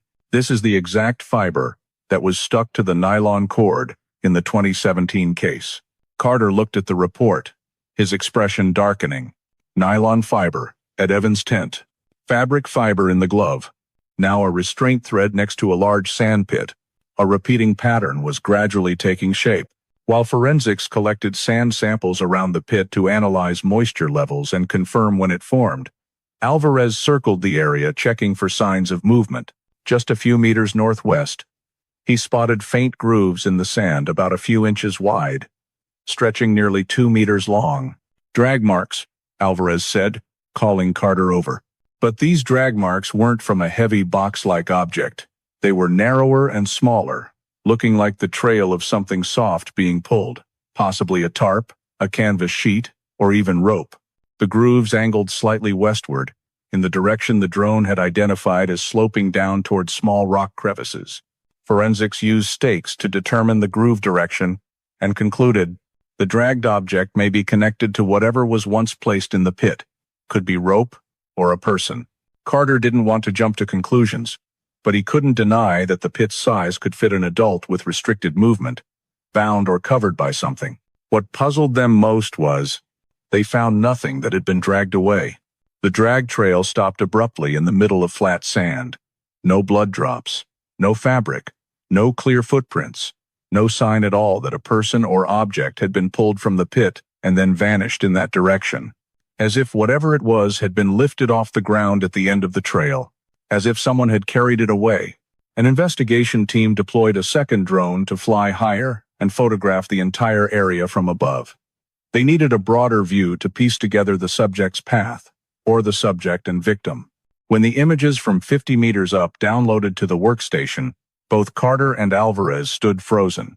About 30 meters west of the shallow sand pit, there was an area of scattered rocks and unusually uneven sand surface. This was the exact spot where a trail camera had captured a strange human figure 2 years earlier. A tall silhouette with a slight limp, moving at the edge of the frame before disappearing into darkness. That year's report noted the camera footage was unclear due to strong wind shaking the frame. Still, one detail was mentioned repeatedly. The figure emerged from the north and headed toward a depression. Carter looked at the sandpit again, then at the image on the screen. The direction of movement of that figure from years ago nearly matched the drag trail they had just found. Not random. It couldn't be random. Send the drone to rescan the entire area and expand the radius another 500 meters, Carter ordered. If the dragged object left no further traces on the ground, it may have been loaded onto a vehicle, Alvarez added, or lifted and carried by someone else. No one on the team liked that thought. It felt like they were looking at a copy of the strange scenes that had appeared in the 2014 and 2017 disappearances, all with restraint cord traces, interrupted drag marks, and items left in places that defied natural patterns. While the forensics team continued measurements, Carter stood gazing toward the horizon. Wind across the desert created countless rippling lines, as if the sand were trying to erase what humans had left behind. But right in the middle of that seemingly empty land, they were seeing something clearer than ever. Someone had been here. Someone stood close enough to Evan's tent. Someone carried old military restraint cord. Someone placed something heavy down and then lifted it away in the night. And someone had been recorded as a tall silhouette appearing right near this area. A dark figure had passed through Anza Borrego many years before, and it seemed it had never left. In the first year after Evan Mallory vanished, the case file gradually slipped into the familiar limbo of unsolved disappearances. Not closed, but no longer progressing, hanging between hope and despair. The Anza Borrego desert stretched out motionless, revealing nothing more. And though searches continued in small waves, the investigation team found virtually no additional clear traces. But Carter, the lead on the case, never accepted the nothing further status. He began re-examining every piece of evidence, hoping something had been missed in the chaotic early days. The tactical glove found nearly a mile from Evan's tent was sent back to the county mineral analysis lab. Previously, forensics had only confirmed it was wiped clean of fingerprints and coated in desert dust. This time, under a stronger polarized microscope, Carter noticed tiny sparkling particles he had never seen in the initial report. He rotated the lens, adjusted the light, and those crystals reflected at a very distinctive angle, nothing like ordinary desert sand. A geologist was called in to examine them. After just minutes of sample comparison, he stated firmly, "This is Borrego Butte quartz. This quartz type only appears at the Borrego Butte mine north of the park. That mine has been abandoned for nearly 30 years. The statement left Carter silent for several seconds. This mineral could not have ended up on the glove randomly. Only two possibilities. The glove wearer had entered the mine area, or had contacted an object that had been inside the mine, both unlikely since the site was fenced off, access prohibited, and rarely visited. A drone was dispatched to photograph the entire area around the mine. From above, Borrego Butte looked like a gigantic scar in the desert, with collapsed tunnel openings, entrances blocked by rusted iron, and old trails half erased by wind. But beyond that abandonment, the investigation team saw no clear signs of recent human presence. No fresh tire tracks, No footprints. No discarded items. Time passed. The first 3 months of the first year, nothing changed. 6 months, every analysis report circled back to the same old conclusions. Nylon cord. Silvery fabric fibers. Strange footprints. All hard to link into a convincing scenario. 9 months, the case was officially classified as an active cold case. Evan's family called less often, not because they had given up hope, but because they no longer had questions to ask. Carter understood that feeling, like standing before a locked door, and every attempt to open it only made the silence behind it heavier. But right in the final week of the first year, while Carter was reviewing old auxiliary camera systems around Borrego, Butte cameras used to monitor wildlife. Since 2018, he discovered a series of very blurry images, uploaded on the exact night Evan vanished. At first it was just wind and sand. The first 5 photos showed nothing special. But on the 6th, Carter zoomed in on a dark corner near the western mine entrance. A curved streak of light, like a flashlight reflection. Below it, a human figure standing next to a vehicle. When he increased brightness, the outlines became clearer. Not a ranger vehicle. Not from the search team. Not matching Evan's vehicle style. It was an old dark-colored pickup with a metal frame on the bed, the kind often used by construction workers or mine operators, a vehicle with no reason to appear in a prohibited area at night without a specific purpose. Carter checked the timestamp. 2:11 a.m., matching the time hikers described Evan's light suddenly disappearing at Borrego Palm Canyon. Traffic reports recorded no vehicles in that area. No one registered entry to the mine. No one was permitted in that zone at night. The faint tire tracks next to the pickup in the photo, when Carter cross-referenced them, matched the tire pattern that had appeared right near Evan's tent. The first time forensics thought it was just a common off-road tire mark. But now, same time frame, same type of track, same prohibited mine location, nothing was random coincidence anymore. Suddenly, the drag marks at the shallow sand pit, the silvery fabric thread, the size 11 tactical boot prints, the Borrego Butte quartz dust, everything began revolving around one single focal point. A vehicle had appeared in a place no one was allowed to be, on the exact night Evan vanished. And that vehicle was very likely where he had been taken. Carter stood in front of the photo, feeling the desert shrink around him, growing darker and thicker. A full year the desert had stayed silent, but the scattered traces were gradually telling the same story. Evan had not walked into the darkness. He had been driven away by someone who knew the forgotten corners of Anza Borrego all too well. The second year of the Evan Mallory case passed in the harsh silence, typical of Anza Borrego. Early summer heat cracked the sand surface wide open. Then winter brought skin-cutting cold, but the case file remained as motionless as the weather. Carter began spending most of his time reviewing previously overlooked data sources, especially the scattered trail cameras across the region.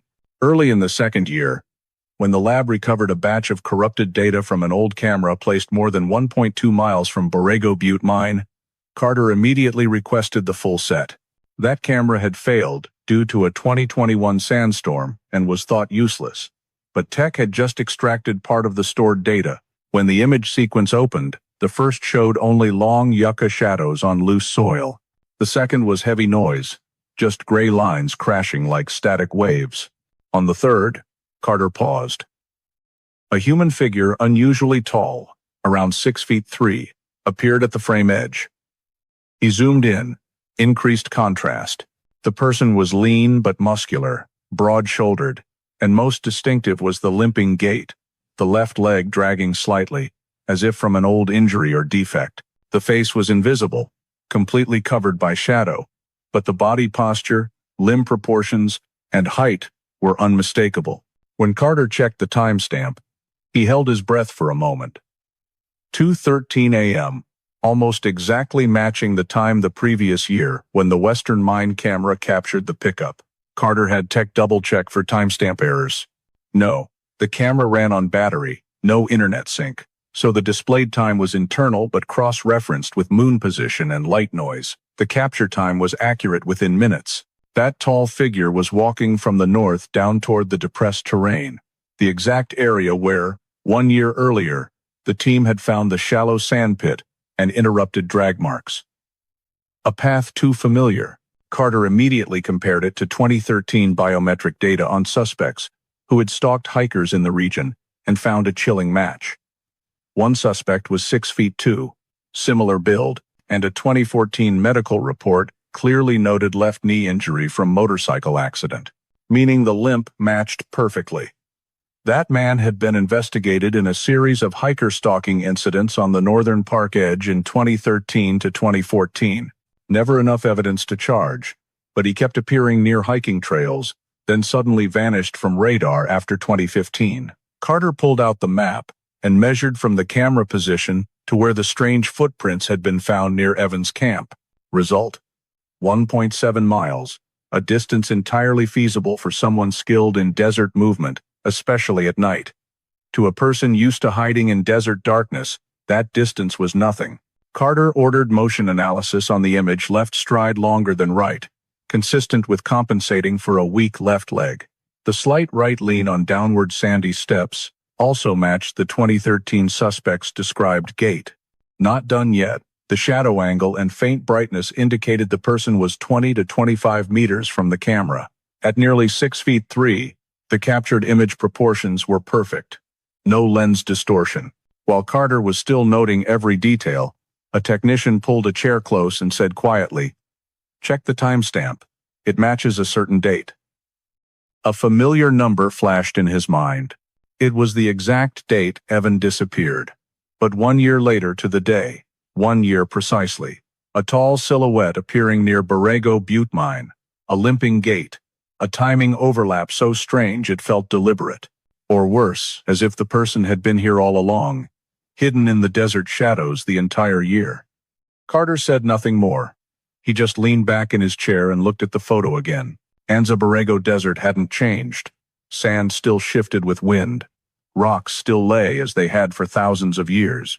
But in that moment, Carter felt the desert looking back at him, and that everything just unearthed had only touched the surface of something far larger, darker, and older than anyone had imagined.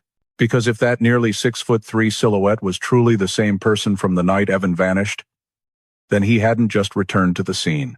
He was watching, and maybe he had never left. Entering the second month of the second year, Carter requested expanding the search radius a few more miles northwest where the terrain grew complex, with deep depressions and wind-eroded rock ridges forming crevices perfect for hiding traces the naked eye couldn't spot. More importantly, that was the movement direction of the tall figure from the previous year's trail camera. That thought led him to deploy new equipment. A LiDAR drone. The kind used for 3D terrain scanning to reveal anomalies buried under sand layers. The drone was programmed to scan along the route Carter inferred as the suspect's likely path. When the first 3D map appeared, everything looked normal: sand ripples, rock mounds, natural erosion. But on the third segment, a winding line about 500 meters long showed up as a thin depression in the terrain model. Not natural, not vehicle tracks, not animal trails. Carter zoomed in on the data and saw the depression clearly a narrow groove, as if something had once been dragged across the ground and then covered by sand over time. The groove rhythm was even, depth consistent, direction slightly veering left, indicating the puller had an abnormal gait. What sent a chill down Carter's spine was that the veer matched perfectly the limping gait of the nearly 6'3" figure in the trail camera. The investigation team immediately went to the LiDAR-marked coordinates. At first glance, it was just ordinary flat sand, but when they poured water and probed with rods, the drag groove began to emerge much shallower than when freshly made, but still recognizable as an interrupted line running to the base of a broken rock mound. Beneath the mound, LiDAR indicated a hard rectangular object. The team started digging, carefully, layer by layer. Dry sand, prone to collapse. So they lifted each rock section with pull straps. Over an hour later, the edge of a metal object gradually appeared, coated in desert dust and dented at one corner. When the entire object was pulled up, Carter stepped back half a pace. A metal container, the kind used for transporting small construction equipment, about 5 feet, 11 inches long, and nearly 31 inches wide. It was partially crushed by a large boulder fallen from the overhang above as if deliberately concealed. The container door was broken and collapsed, but not wide open. One hinge was bent outward. The rest appeared forcefully snapped. Carter realized immediately. The container hadn't been crushed first. It had been forced open from the outside, then the rock placed or fallen afterward. When they fully lifted the lid, a dry metallic smell, mixed with mold and something indescribable, wafted out. Inside was completely empty. No body, no belongings, no obvious items. But what made the entire team freeze was the inner surface of the container. Scratch marks, long fingernail gouges dug into the metal paint, streaked horizontally, vertically, in spirals. Not wild animals. Not accident. Not coincidence. These were the marks of someone once locked inside. Someone who had desperately tried to escape.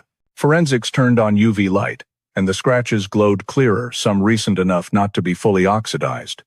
Carter frowned. Someone was in here.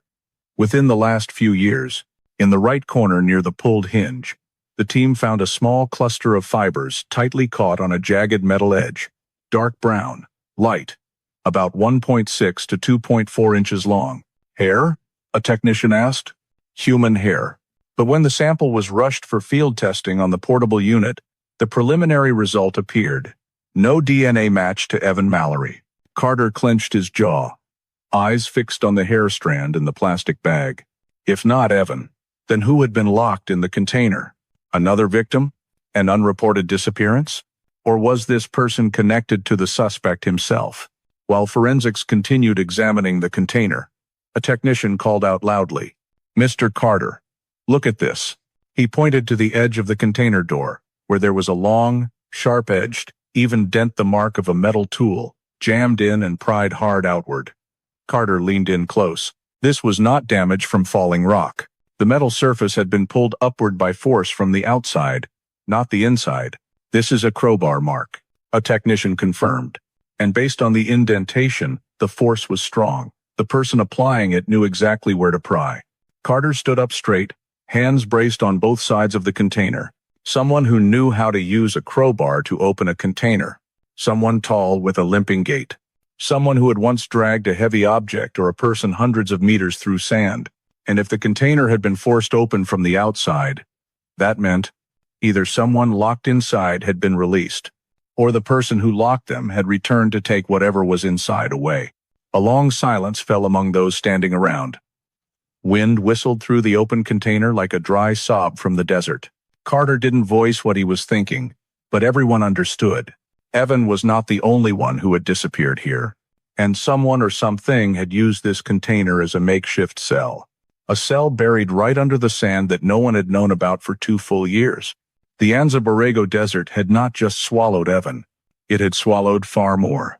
Entering the 4th year since Evan vanished, Carter had almost stopped believing the desert would voluntarily offer any more clues. But Anza Borrego had its own way of keeping secrets, and its own way of revealing them when the time came.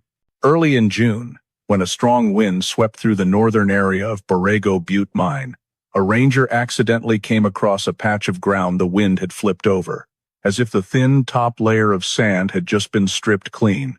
He radioed it in only because he saw a scattered gray pile at first, thinking it was ash from an illegal campfire. But the location was too deep in the restricted zone, more than 2 miles from the nearest trail. No one would be foolish enough to light a fire there. No fresh footprints. No camping signs. And what made that ranger shiver was, the ash contained no burned wood, no cans, no smoke smell, just fine, dry ash, and the desert's absolute silence. When Carter arrived, the sun was rising slowly, casting silvery light over the undulating dunes. The ash lay in the middle of a natural depression, about 2 meters wide, its edges fanned out by wind. When probed with a stick, the ash was so light that even a gentle touch sent it rising like dust. Not like wood fire ash. Finer, more uniform. Forensics collected a sample portion into preservation bags. At the bottom layer of ash, they found something that made everyone freeze. Several charred bone fragments, small as fingertip joints, but shaped enough to recognize as human. Carter stood motionless. The desert had offered many strange things before, but human ash was entirely different. A technician said quietly, voice tense, "If this is a field cremated body, then who did this?" Carter didn't answer.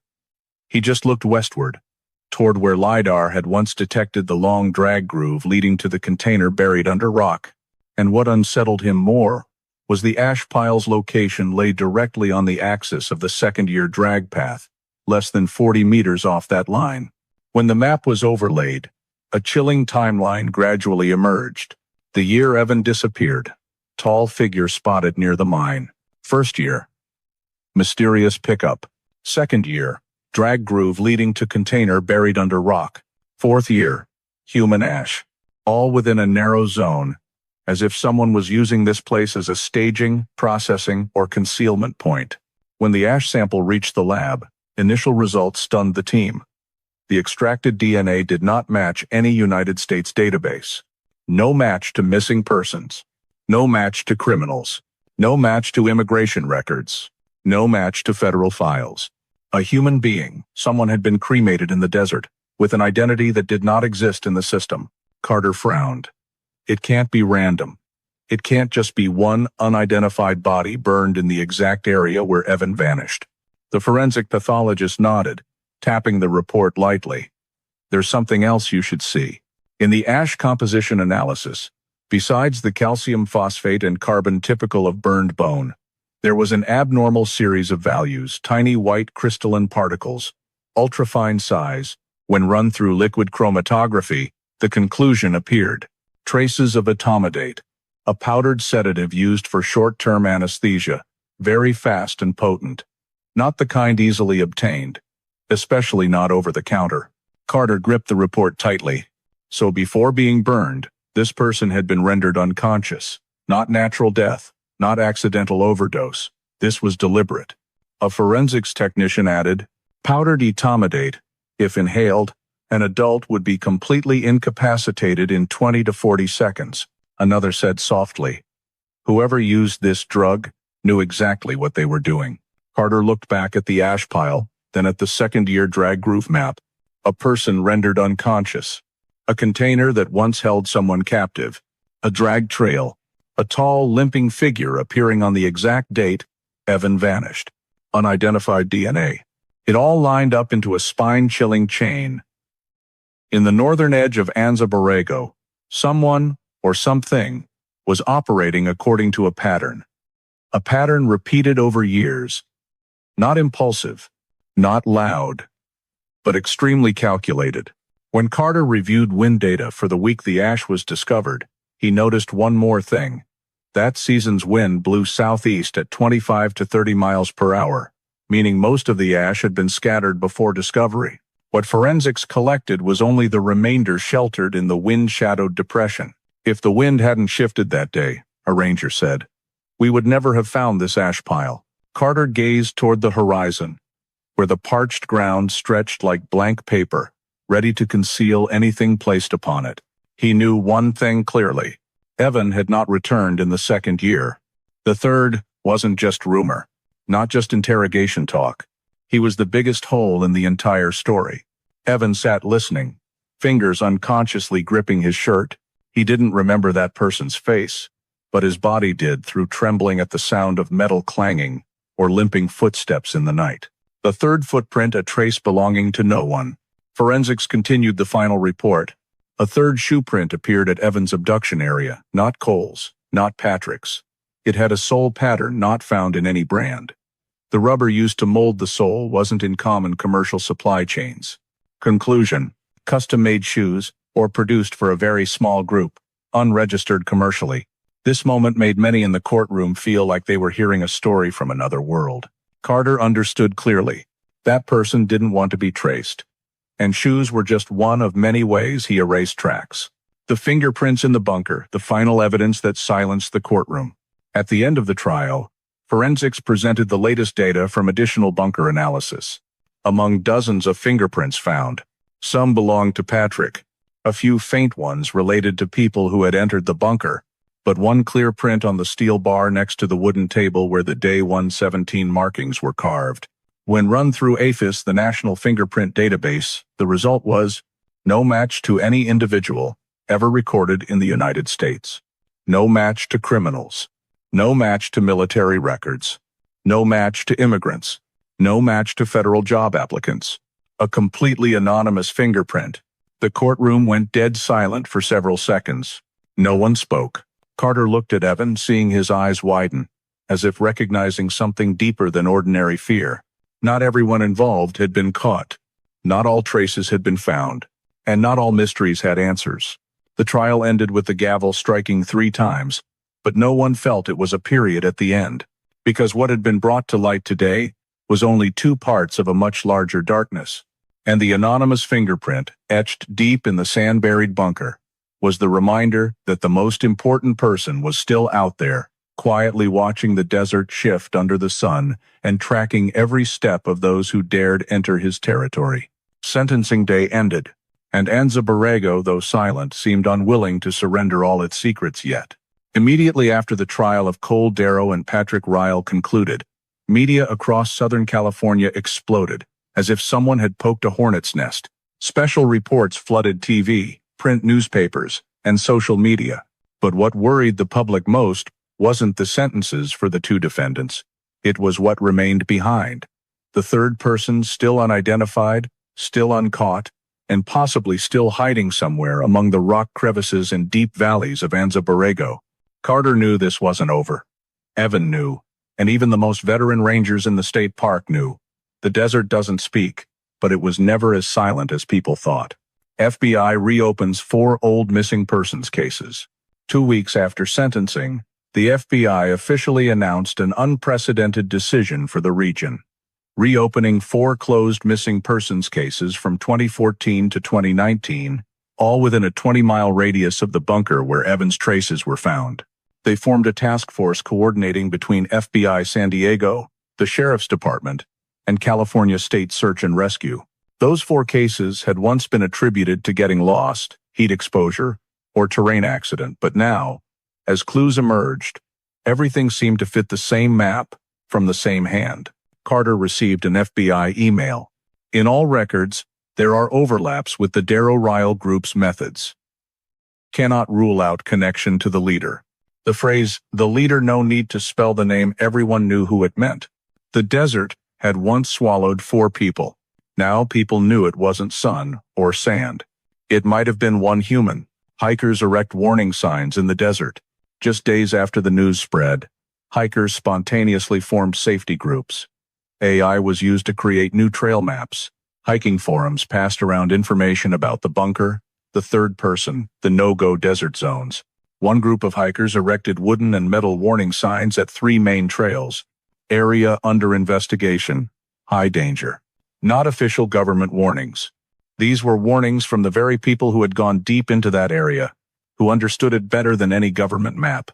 Carter saw photos of those signs on Twitter and sighed. No one wanted to turn Anza Borrego into a place labeled with fear. But the survivors knew something was there, something that didn't follow nature's rules. Bunker completely sealed off.